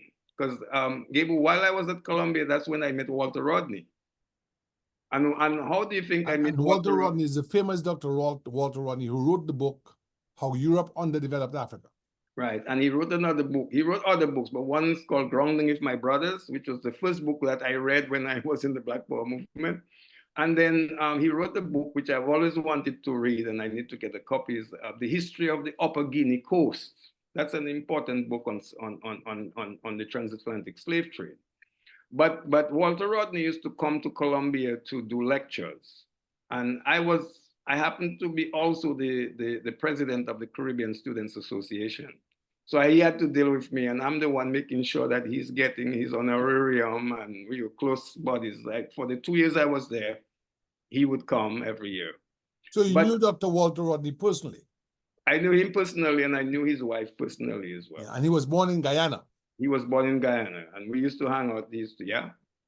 And those years at Columbia was a very interesting time. And I say that Guyana, British Guyana in those days, BG, as opposed to French Guyana, Cayenne, or Dutch Guyana, Suriname. Right. So being involved, being the leader of the anti-apartheid movement, we were pushing for divestment of universities' investment in companies that do business with apartheid. But here is the most significant thing for me that happened, and that is I'm now linked to an organization called the American Committee on Africa. And all the liberation groups that were fighting national liberation wars, whether it was SWAPO in Namibia, whether it was the African National Congress in South Africa, the Pan-African Congress in South Africa, the MPLA in Angola, in Mozambique, Frelimo, all of these liberation movements had representatives at the UN. And I now plug into that network. So one of my closest contacts was the ANC, the African National Congress leader, a representative, Johnny McAtini. I remember his name, he's deceased now. But Johnny McAtini, he took me under his wing, and he really taught me about the liberation struggle. And then consequently, I'm now working with other students to raise money to buy medicine for those guys who were fighting the war. So the cadres who took up arms, we are now raising money for them for medical supplies and other supplies. And then what we would do, Gabriel, was we would have concerts at Columbia University. We didn't have to pay for the auditorium at Columbia. We get artists to donate their time, people like Noel Pointer and other artists. I even had a reggae concert with Max Romeo, which I produced as a student. And we built that connection with the liberation struggle. And I should mention too, when I was going to school in Virginia, I saw Bob Marley live. That was in 1976. He played at Georgetown University at McDonough. McDonough Hall. Right, exactly, the auditorium there.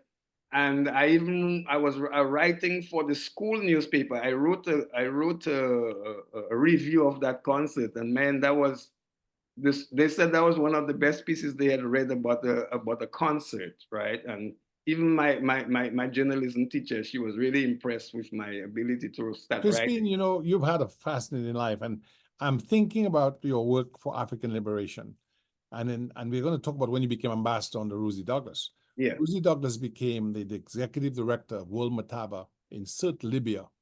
And right before he died, he was at the Mayflower. He introduced me to a guy, a Jewish guy who later on, I will tell you, it's a very fascinating story. He said to me he was working with Ruzi, he used to work with Ruzi to get food and ammunition and medicine for the guerrillas of SWAPO and the Mkunto Wisizi of the ANC in Angola, where they had camps. Yes, yes. Ruzi dies October 1st of 2000, as you well know. April of the following year, I'm looking at BBC News, and I see the same guy that Ruzi introduced me to at the Mayflower Hotel on BBC saying he's a security advisor to Robert Mugabe, and he's just thwarted a coup attempt by what was the guy's name? He was an opposition leader to Mugabe in those days. I can't remember. Nkomo? Not Nkomo. Nkomo had died already, I believe. Okay. He was a guy who had support Bishop Mozarera? Not Mozarera. Mozarera, I think, maybe passed away. Yeah. This guy had won an election, but Mugabe, I think, stole it. He had the support of the former white planters. I see. I'm aware, but I can't remember the name. He since passed away. Yeah. And then I went online, I called my wife, I said, listen, look at the guy that Ruzi introduced me to.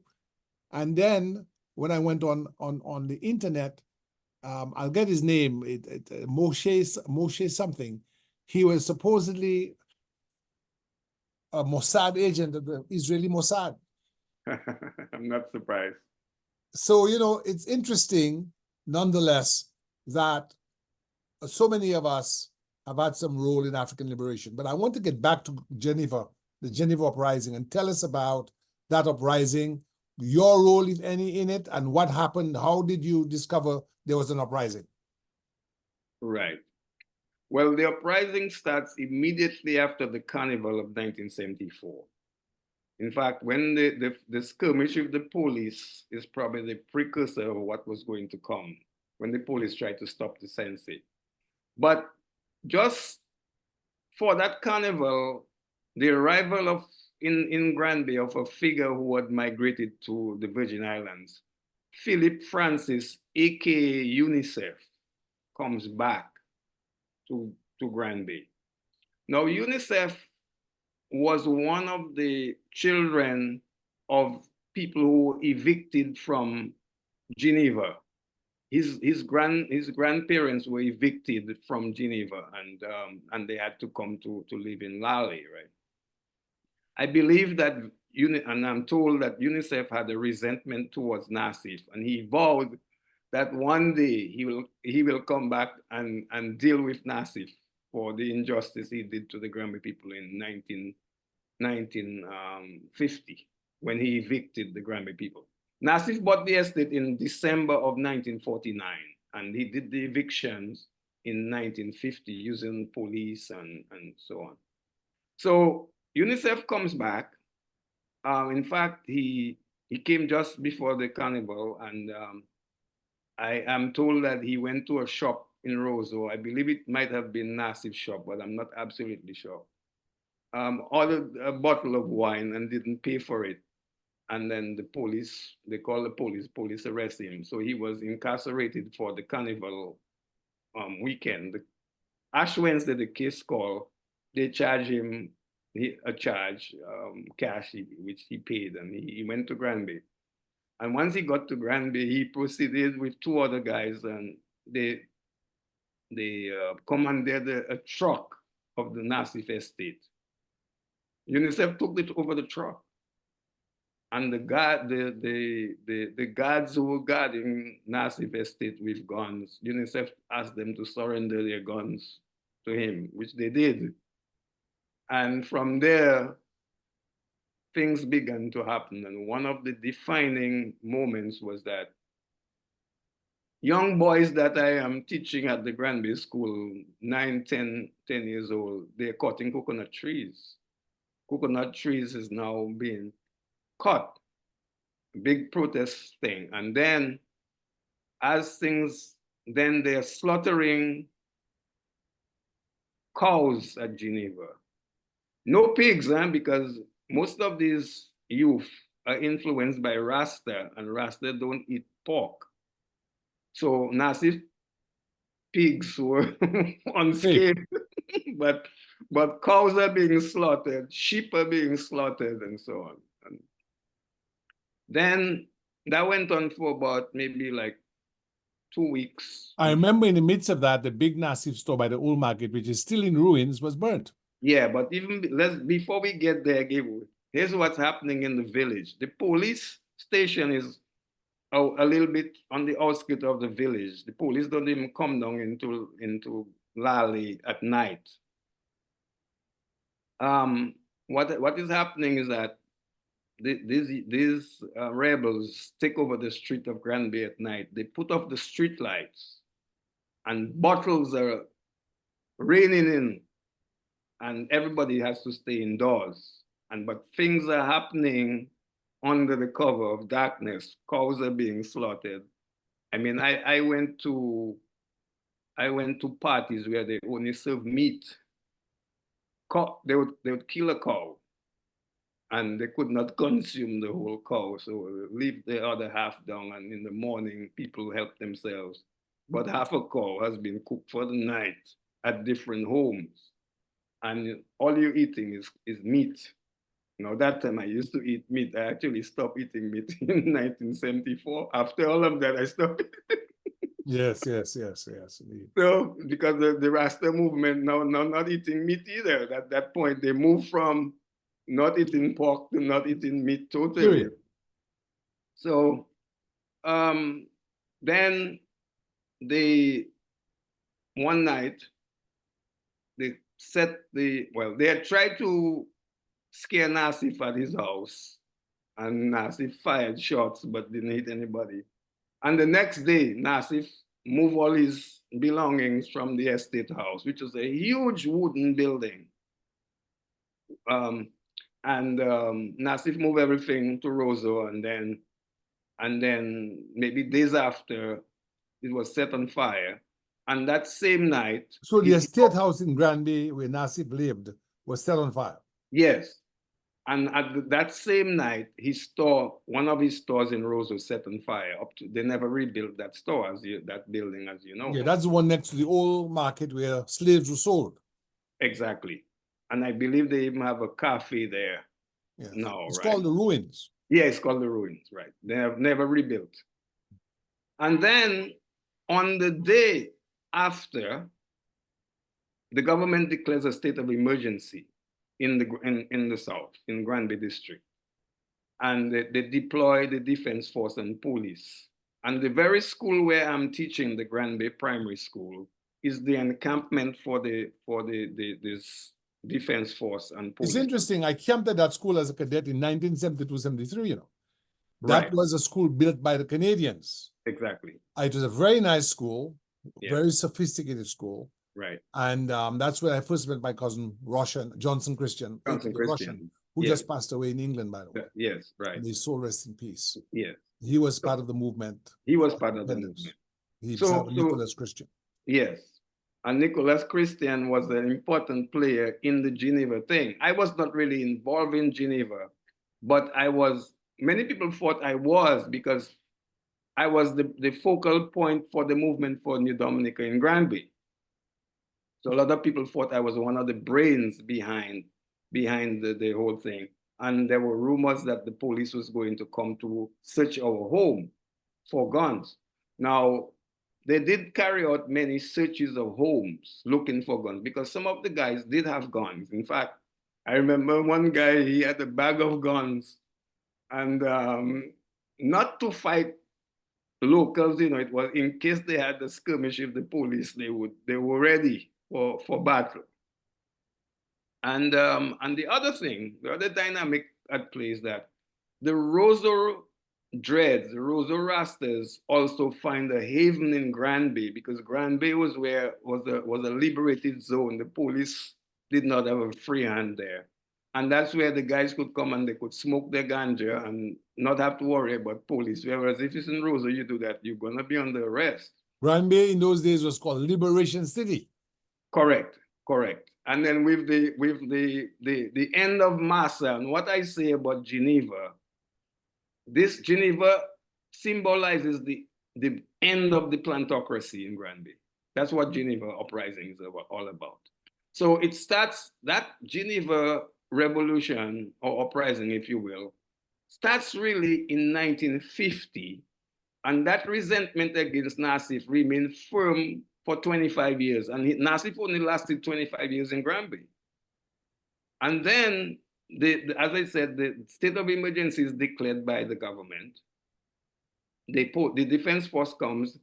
Eventually, UNICEF and his group of guys are arrested, and UNICEF actually voluntarily gives up himself and is arrested, and the whole thing just fizzles. And then what happens to Geneva Estate is that the government set up the Land Management Authority to run Geneva, and with the view to doing a land reform.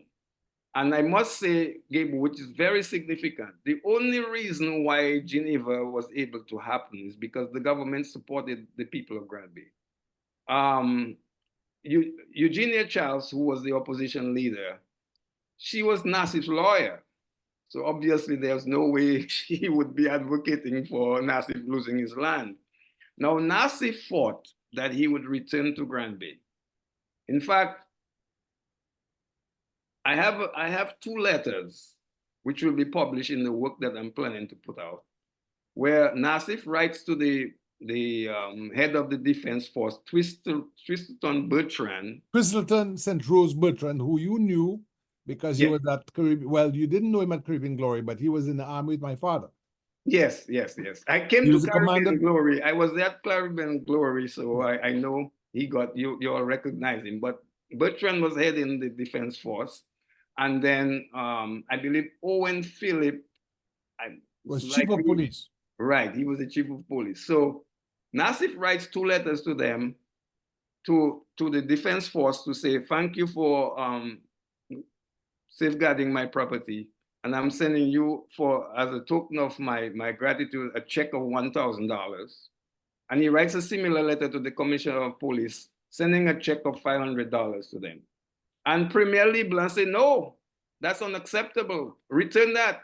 And he directs the permanent secretary, Allington Riviere, who became the first ambassador to Dominica's ambassador to the UN, to write to Mr. Nassif and tell him, you're returning your checks and we'll not accept that. And that's like bribery. And what the advice we can give you, Mr. Nassif, is sell land in a reasonable price to the Granby people. So just so those will listen, we had at that time a Dominica Labour Party, which was a socialist party, although we were a colony of Britain, but we had internal self-government and they were interested in social welfare. And so essentially you're saying to me that instead of coming to Granby and committing a massacre and shooting people, the government embarked on a program of land reform. That's correct. In fact, there were the Defense Force came to Granby, but they didn't have any fight with the Granby people. And nobody died, nobody was injured, whatever.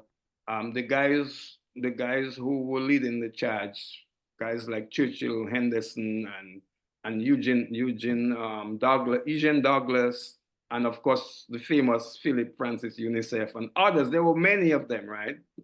Has UNICEF passed on? No, he's still alive. He's still alive. And so they were arrested, and but the government made sure that they had legal representation. So people like Eustace Francis represented some of these Granby guys.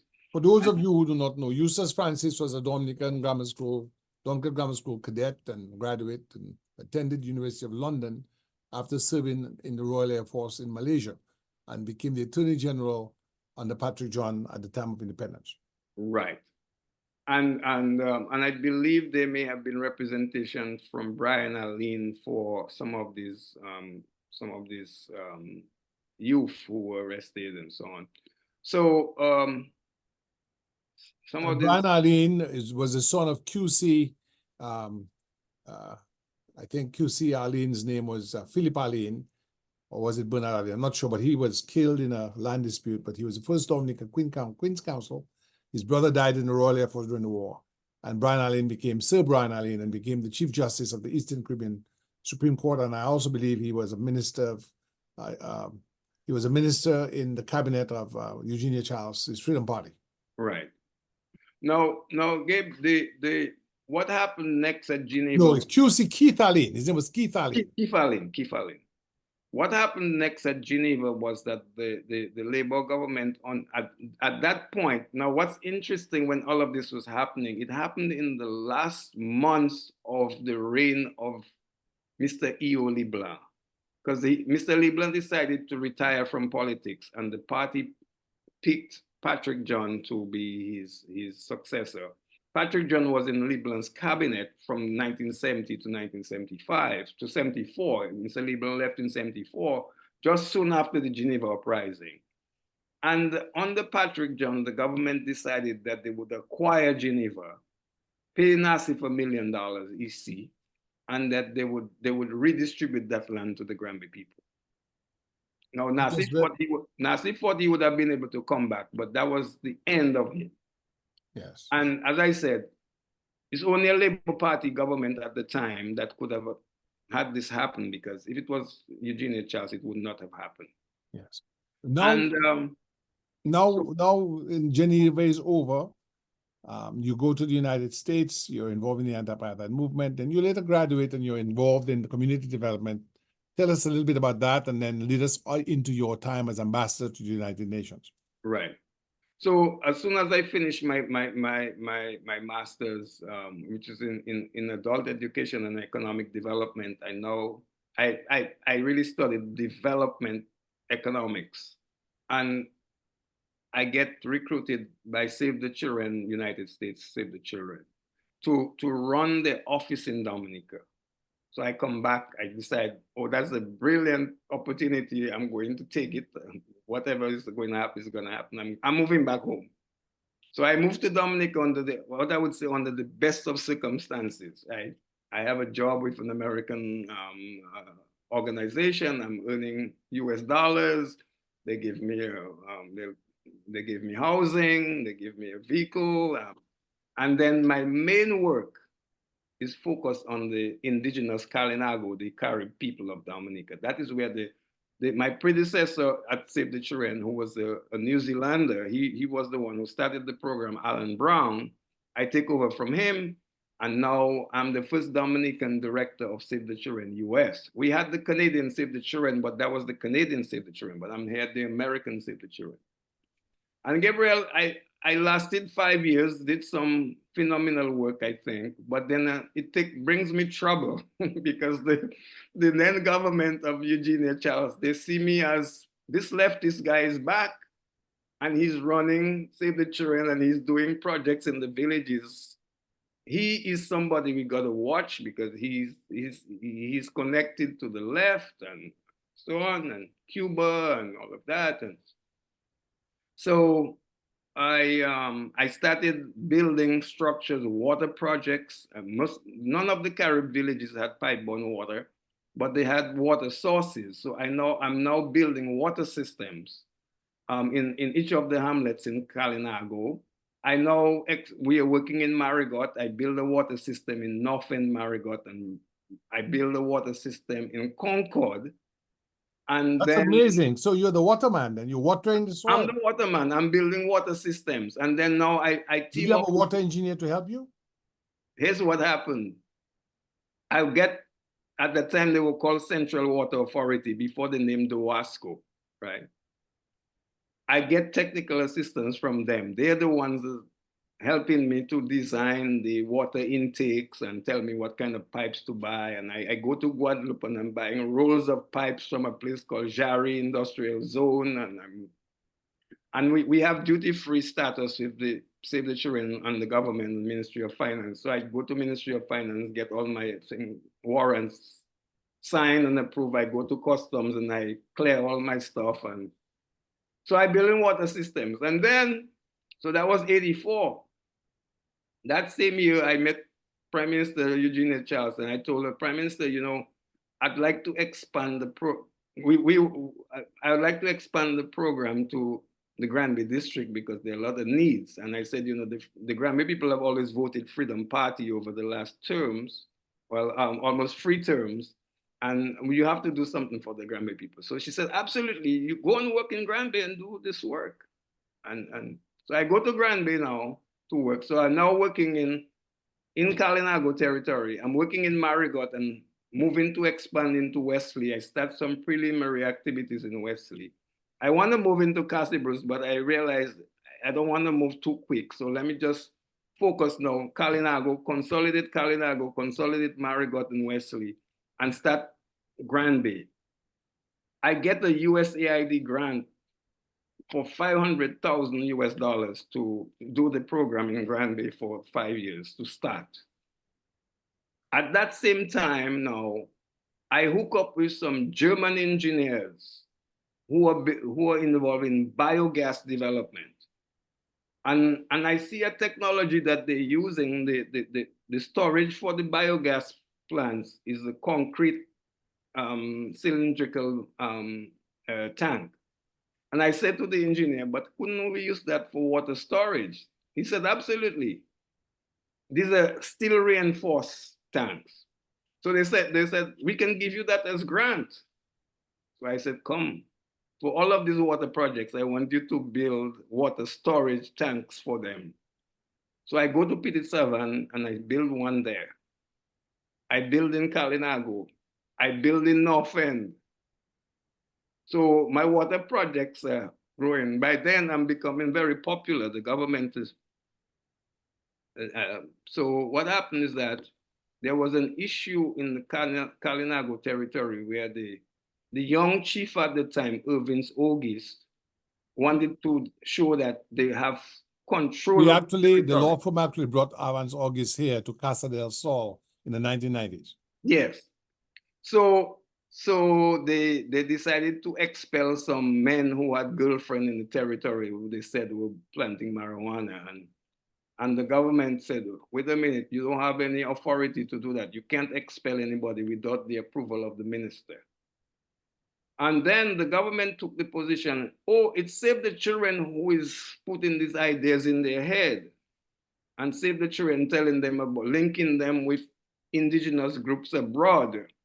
At that time, Gable, the Declaration on the Rights of the Indigenous People has begun in Geneva.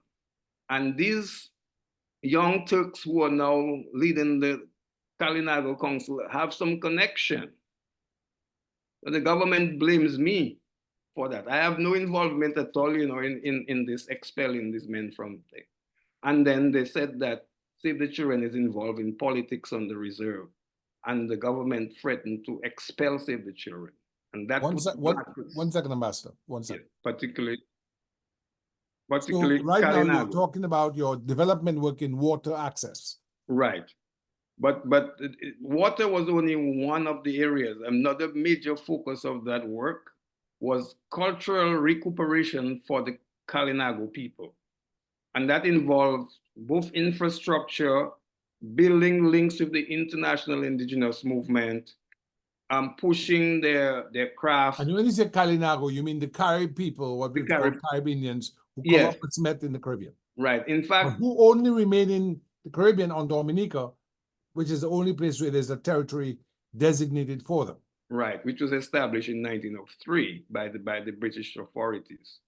And so that's really the last refuge of the Carib people in the islands. Well, we have Carib people in South America and Venezuela, French Guyana, and Suriname.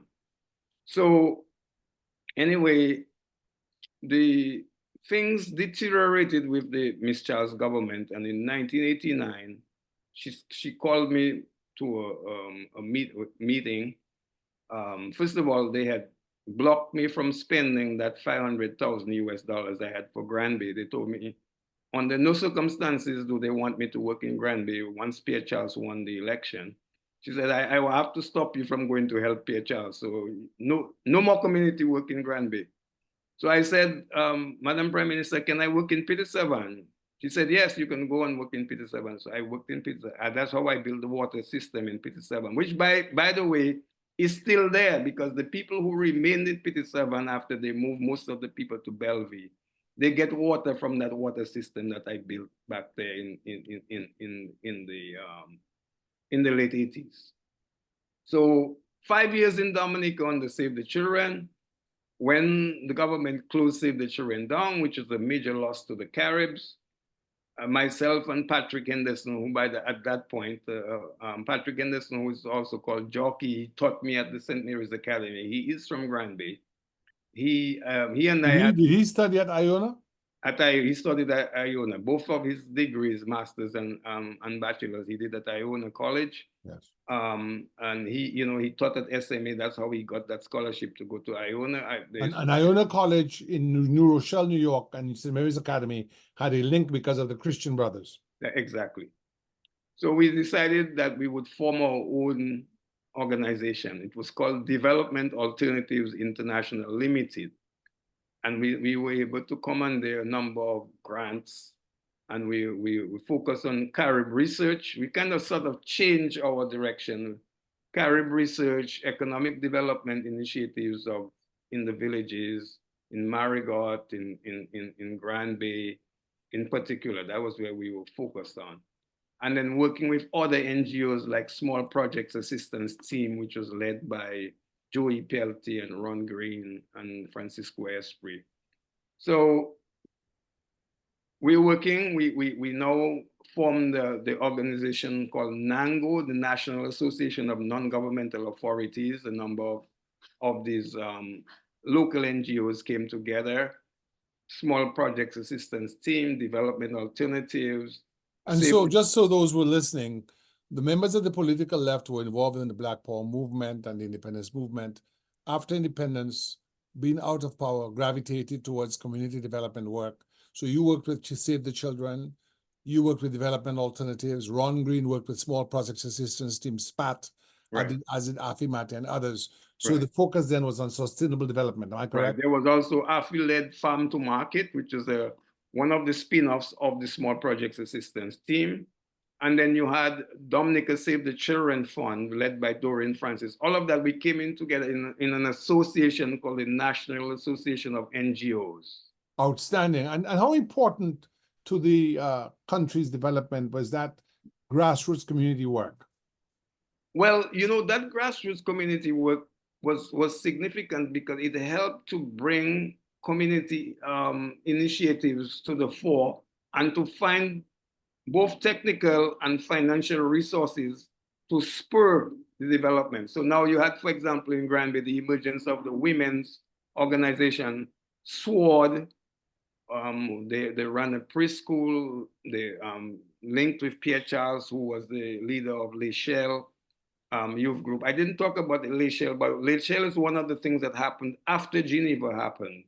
We began to think about what do we do with Geneva? And and what can we learn from the Cassibus cooperative, which Atherton Martin had started in '72. So I actually went to Cassibus to learn things about how we could cooperate, what would be the new paradigm for Geneva, right? Anyway, Geneva continued, and then the government changed to Miss Charles, and she is the one who actually implemented the land reform that Patrick John's government had envisioned. Yes. So now Save the Children chapter is closed in '89. We formed Development Alternatives in '89 that lasted about until '94, until funding got very difficult. By 1994, funding got to be very difficult for the non-governmental organization.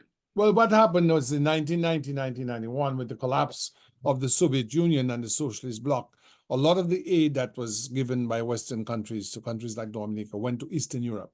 That's correct. And so the whole pot that was there to serve development in countries like Dominica dried up. And then, of course, you now have in 1995, the United Workers' Party rises to power.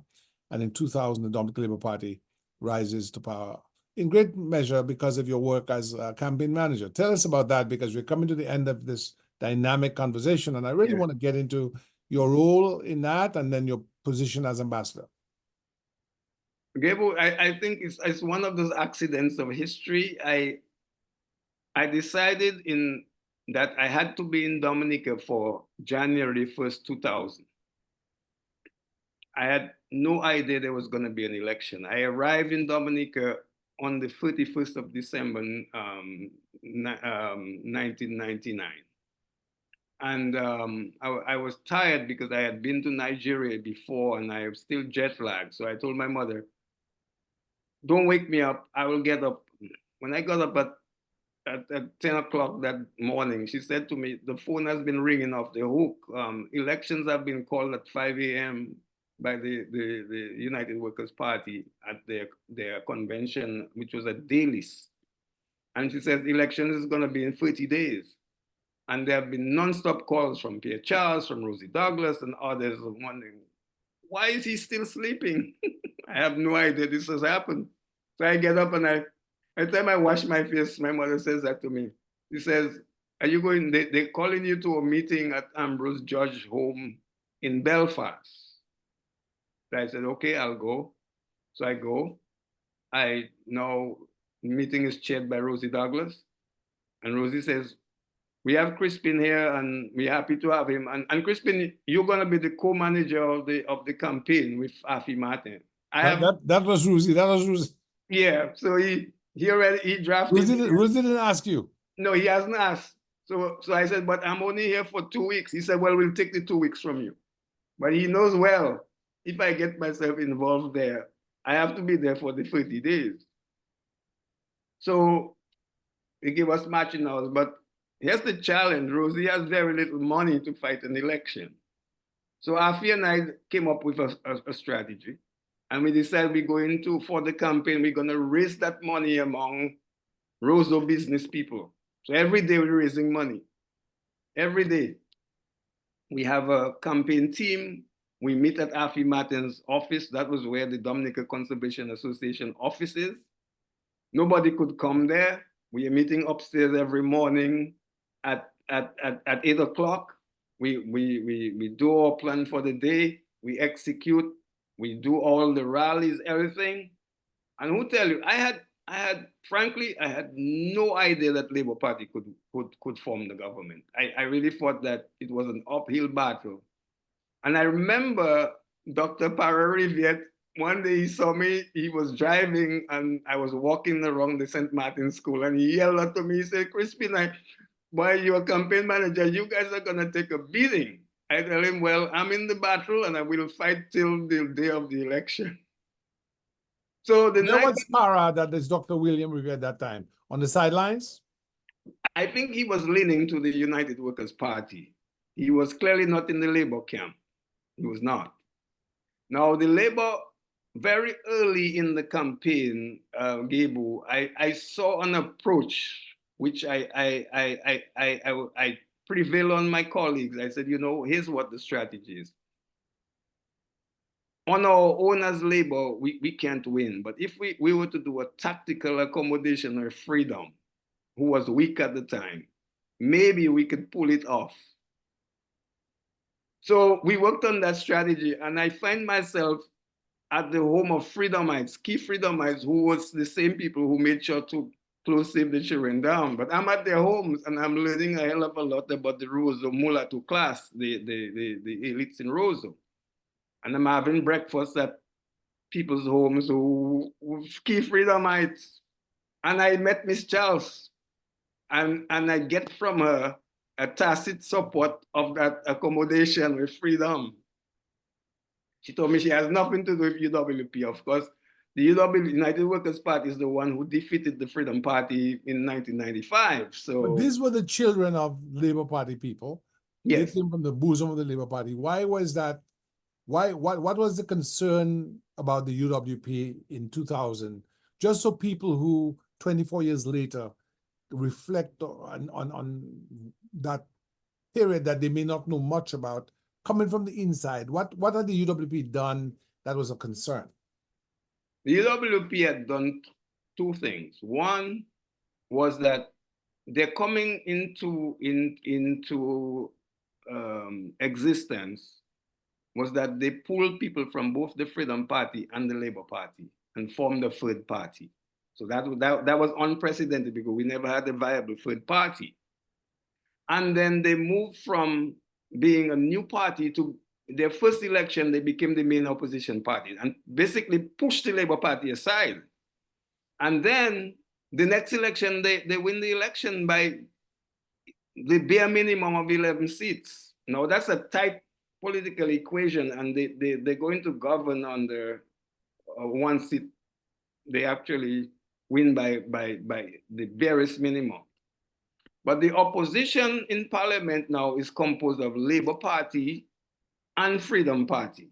Who would like, Freedom Party wants to get back in office, but they're weak at that point and they need Labour Party to help them. One The second. second, One yeah. second. What kind of case is it? Okay, do a general intake. Let me wrap this interview up. Thank you.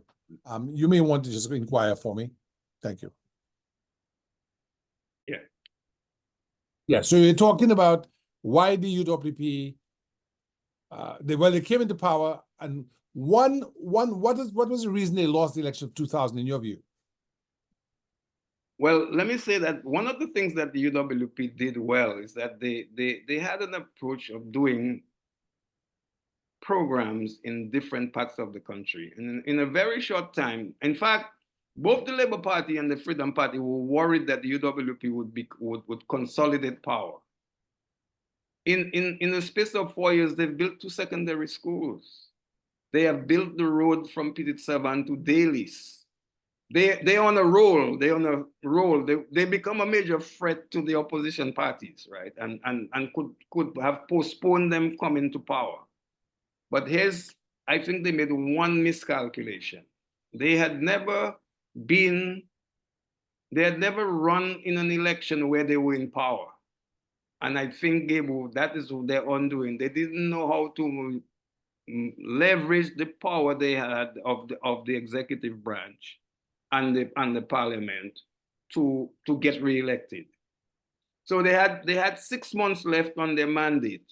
And if I were there, if I had to advise them, I would tell them, go as close to that 6 months thing, because you have the momentum. Everybody thought they had a motto, Nuka Fonti Bagay Tupatu. We're doing something in every place, in every hole. We're doing projects. And they did a lot in 4 years, I have to tell you. In 4.5 years. Very famous calypso of 2000 by, I think, Father, he's now a Catholic priest. The Breaks. Workers, you cafe bagay tupatu, and Right. they still vote for the shoe. Yes, right, exactly. But yes, you had people like Edison James, Prime Minister, who is a very competent man.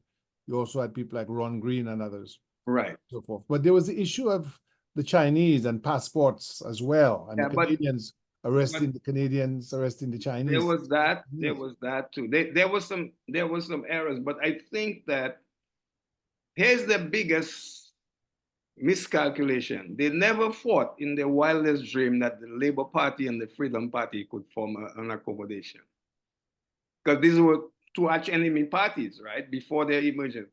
And that miscalculation caused them to lose the election.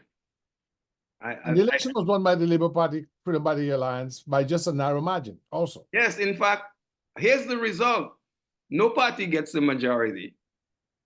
The Freedom Party gets 2 seats, Labour gets 10, and UWP 9. Then that same night of the election, Labour poaches one of the UWP seats, that's Lauren Bannis in Castlebrus. So because Rosie Douglas doesn't trust the Freedom Party and Charles Sovereign, because Charles Sovereign could have gone either direction. And I'll tell you, had it not been for Miss Charles, maybe Charles Sovereign would have done a coalition with UWP, for the simple reason that the one post that Charles Sovereign always wanted, he wanted to be the foreign minister. And the Labour Party said, no, you're not getting that. That we controlling that. Foreign policies, we. And Miss Charles said, no accommodation with the UWP, because they had that option. The UWP had 9 seats. They needed 2 to form the government. Labour had 10 seats. They needed 1 to form the government, but they got 2 from Freedom to strengthen their position. But Rosie Douglas knows at any moment that government is shaky. If Charles Savary decided he can get a better deal with the UWP. He'll go there. He and Mr. Barron were represented Soufriere. So Rosie poaches Lauren Barnes to make sure he has 11 seats. And then the history is Rosie Douglas dies within 8 months of being in office. But even before he dies in 8 months, is there any indication from Roosevelt Skerritt and Vince Henderson as to their orientation?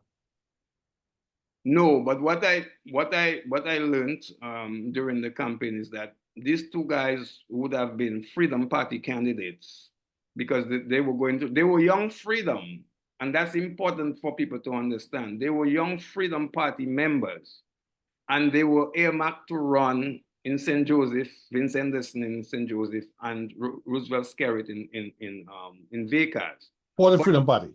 For the Freedom Party. But somebody advised Rosie that he should get these two guys to join his team. And Rosie did. And I'll tell you, Gabriel, I was very partial to these two guys because they were the youngest of the candidates. And I had to, as we were raising money, I'm making sure with Afi that we help these two guys. But never in our wildest dream did we think that these were wild cards. These guys were not guys committed to labor. They were committed to freedom. In fact, later on we learned some things about their behavior, right?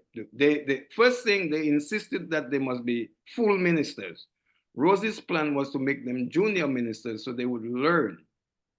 Rosie always saw them as the next leadership of the Labour Party, maybe 5-10 years down the road, right? And but then so they insist on ministry, and Rosie yielded and gave them ministries. Of course, they were not capable of running any ministry yet, but anyway, they feel that they're elected, and people put in their head that they must be ministers. So they unfortunately, Rosie dies suddenly, unexpectedly. On October 1st, 2000. Right. So that's like 8 months, 10 months after they come to office. And then Pierre Charles, who is the deputy leader, and I don't think Pierre had... At that time, when the Labour Party came to office, you became ambassador to the United Nations. No. I went after the campaign and the government established. I went back to Washington to where I was working. I was working with the National Center for Nonprofit Boards, and I was the director of their global program. So I went back to that job. Now, much to the consternation of my colleagues, because they wanted me to be involved with the government. So I said, no, here's what I'm going to do. I'm going to go back to my job in Washington, but I will run interference for you in Washington on Capitol Hill with the administration in Washington, so I can do things for you, but I'm not ready to take a position. And then Pierre Charles becomes the prime minister in 2000, and in 2002, the position of ambassador to the UN opens up, and he calls me and he tells me, Crispin, you know, I'd like you to go to the UN. And Gabriel, you won't believe my response. I said, but Prime Minister, I have a job already, you know. He says, Crispin, you know something? I'm going to be very strict with you. You are the one who got me in all of this trouble. You are the one that brought me in Les Shell and all of that. And now you want to abandon me? That's not going to happen. You go into the UN. I will not take a no answer from you. At that point, Gabriel, after the phone call, I mulled what he said, and I started preparing my resignation letter to National Center of Nonprofit Boards, and they couldn't understand, because in the 3.5 years I spent there, I had brought in about $2 million of grant money. They can understand how is this black guy raising money like that? Well, I had worked for the Ford Foundation in Nigeria for 6 years. I was actually a grant maker. I know how to raise money in Europe. I'm raising money for Nigerian NGOs in Europe in co-financing. So with the Ford money that I am making decisions on, I use that money to leverage money from European Union through European NGOs for Nigerian NGOs. So I take that. I leave Nigeria in. I spent what 6 years in Nigeria from '92 to '98. I take that knowledge and experience of being in philanthropy. I go to National Center for Nonprofit, but I'm raising money. I mean, donors are coming to me at that point. I'm not even seeking donor money. They come to me. So Pierre says, I want you in New York. And Gable, that chapter is a phenomenal chapter. I go to New York. I start doing work. What would you say were the highlights of your time as you an ambassador? And tell us how that came to an end. Right. Well, I started focusing on a number of things. One, I wanted Dominica to join the non-aligned movement. We joined the non-aligned movement. I'm the one who represented Dominica at the first non-aligned meeting in Malaysia, in Putrajaya, Malaysia. Then I am also the representative of Dominica to the International Criminal Court. And I was the representative there for 8 years. In the formative years of the International Criminal Court, I was there. And there were only 2 countries from CARICOM who had ratified the Rome Statute that set up the International Criminal Court. It was Trinidad and Dominica. So it was that was the brainchild of Bernard Wilshire, who was the Attorney General, to join this very early. And consequently, we were very much involved in the formative stage of the International Criminal Court. And that's important. We got sanctioned from the US for that because the US does not support the court, has never ratified the Statute of Rome that established the court, because the US doesn't want its citizens brought before other courts.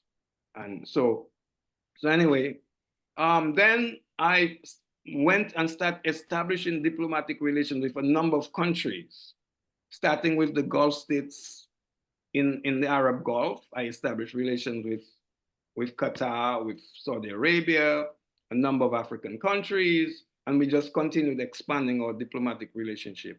And then I started to raise money for the geothermal program. Now, the people who are running the government now, they never mentioned that, but I raised 8 million euros for that very first stage of exploration for geothermal of this current process. And you have about geothermal energy. Right, geothermal energy. Then produce cheap affordable electricity. Right. And then I negotiate a cooperation agreement with the government of Iceland for technical assistance for geothermal energy development. I build relations with the government of Turkey, and I get help from them for Dominica. They gave us money, and they even had offered a housing program, a Dominica Turkey housing program, which the government didn't sign. I signed a cooperation agreement with the government of Algeria. Well, I didn't sign, I negotiated it. The signature for it would have to come from either the foreign minister of Dominica or the prime minister. None of them ever signed that agreement. Consequently, we lost that possible, because the Algerians were ready to invest $50 million into Dominica for development efforts.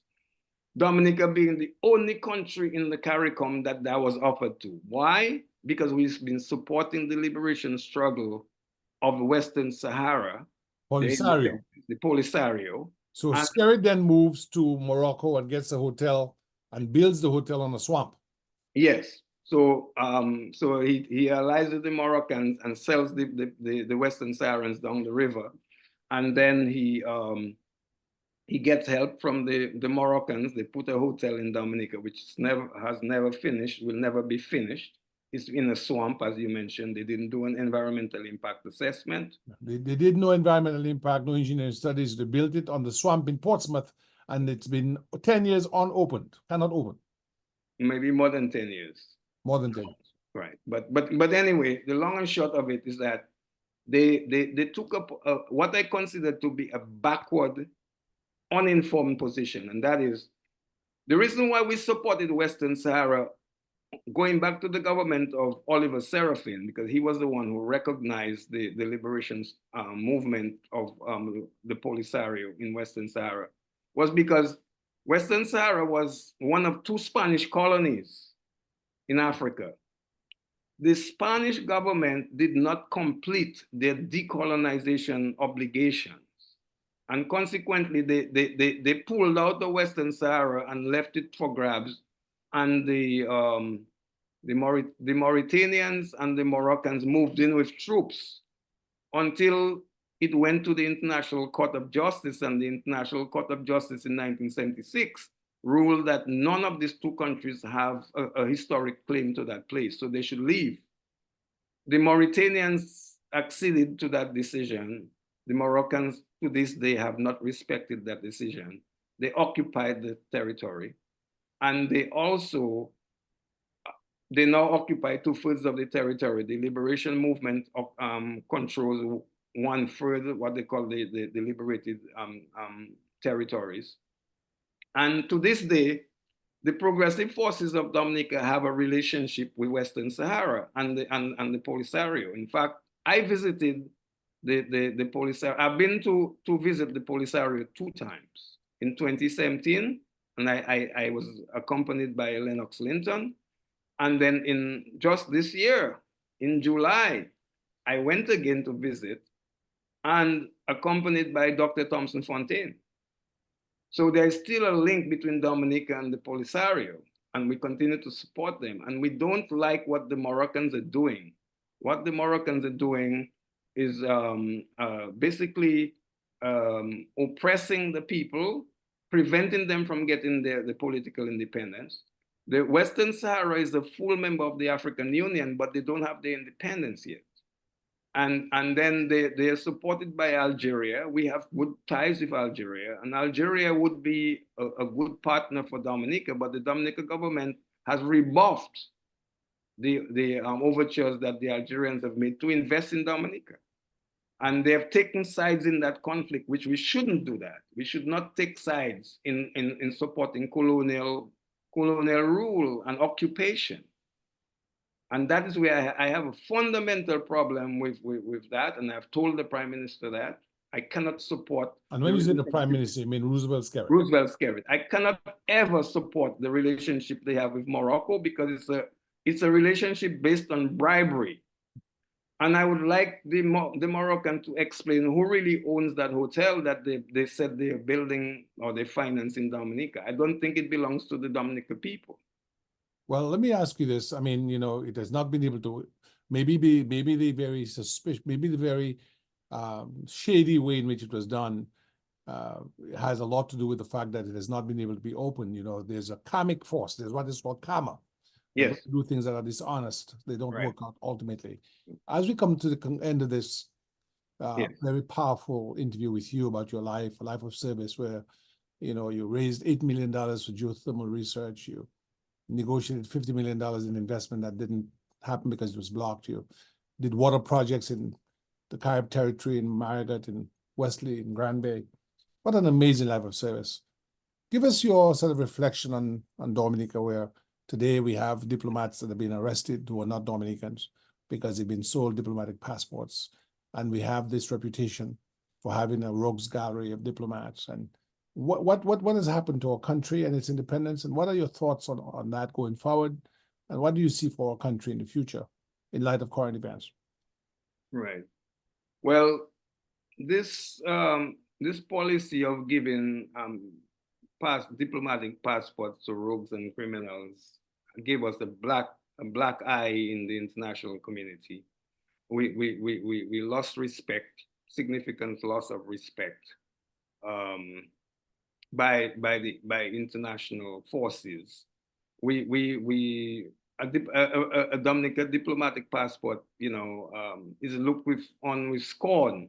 In fact, so much so when my tenure ended, I gave the government back the diplomatic passport, and the permanent secretary told me, Mr. Farrell, that I should hold on to it. I said, no, I don't need that. I don't need it, because I know that that diplomatic passport has a black reputation. I don't need to have it. I said to him, I am also a dual citizen of the US and Dominica. I will use my US passport. Where I need to get visa, I will use my my US passport. Where I I can enter with a Dominica passport, and many African countries I can enter with a Dominica passport without visa. I'll use it there. So that's what I do. I travel the world with 2 passports. And so, okay. Gable, I think that my biggest worry for Dominica is that the type of politics that has gone on over the last 20 years is one where we have no national consensus as a country. And no country can develop without a national consensus. And the reason why we don't have a national consensus is because we haven't had free and fair elections. And our whole electoral process has been scuttled, has been destroyed. And the concept of multi-party, which is a defining characteristic of our political system, has been eroded, and we are moving towards... One second. Mr. I'm not yet finished. He's on after. We've already pushed his own. Yeah, can you take care of the gentleman on Pack 2 for me, please? It's a new case, and I'm just wrapping up this interview. Okay, it's a Pack 2, it's a PI on Pack 2. Mr. Christian. Yes, Mr. Christian is going to bring you the documents. Give it to him. Yeah, I'll be with him shortly. We can wrap up in the next 3 minutes or so, because I know you're pressed for time. Let me let's just continue. Yeah. So what I wanted to say is that, okay, I've mentioned the fact that we don't have a national consensus anymore. We have not figured out, although the Dominica Academy of Arts and Sciences had a brilliant vision about how our people outside Dominica can participate in the development process of Dominica through diaspora, because we have a large diaspora. That wasn't something we had in the 70s, but now we have over 100,000 Dominicans abroad. And that's a lot of the brains of Dominica is abroad. How do we leverage them to participate in the development process? Just like how the Jews helped Israel, all people in the diaspora could help Dominica, because that's where our skill sets is clustered. That's not that they've not been able to do that because they have the style of politics that's very partisan. You cannot have that to build a country. You have to have everybody on deck. And everybody on deck means that everybody accepts the outcome of an election. Dominica, since 2009, has had a situation where people are grieved about the outcome of the election and how it has been managed. And so consequently, our country is divided into 2 camps, and we have no national consensus. And I'm saying until we return to that national consensus and have a clean elections that will bring back that national consensus, we won't have development. Development is not structures of building stadiums and buildings and so on. Development is the skilled human resource set that you got to develop so that you can build your country on skills and know-how and technology and partnerships with other people in other countries and having respect in the international community. We don't have these things, Gable, and that troubles me. And I worry for Dominica's stability, because if we don't arrest this situation we have now, we might well end up in a civil conflict that would be very costly to our country. Well, I just want to say that I have enormous respect for you, because you could have, as a highly educated Dominican, disengaged from the development process, but you've dedicated your entire life to our country, and we want to ask God's protection on you and your family and on your life. May the rest of your life be one that's full of success. And then let us continue to work together for the recuperation of our independence, which we have lost, in my view. I don't believe that the current regime in Dominica respects Dominicans. If radio loves Dominicans or loves Dominica, because if you respect the people, if you love them, you will treat them right. You will not lie, cheat, and steal. You will not appoint crooks and criminals to represent the country. And, you know, we are a nation that requires a renaissance. We require a transformative period where we move from greed and selfishness and arrogance and dictatorship to a democratic spirit of peace and love and understanding and kindness and respect. You know, you got to respect yourself so you can respect others. If you don't have respect for yourself, you know, for your reputation as a nation, as a community, it's hard for you to be able to prosper. And so, Ambassador, you will always be the people's ambassador because you brought us pride, you brought us joy. You have always been learned and studious and studied and community development oriented. And we have learned a lot from you with Rebuild Dominica, which you are a founding member of. So let us endeavor to continue to join hands and persuade our people to similarly join hands and to really make a change that will be beneficial so we can truly, as Dominicans, no matter what our party preference might be, we can all continue to enjoy a peaceful, prosperous, democratic society. Thank you very much, sir. Any final? Thank you very much for having me, Gabriel. Thank you very much. Thank you.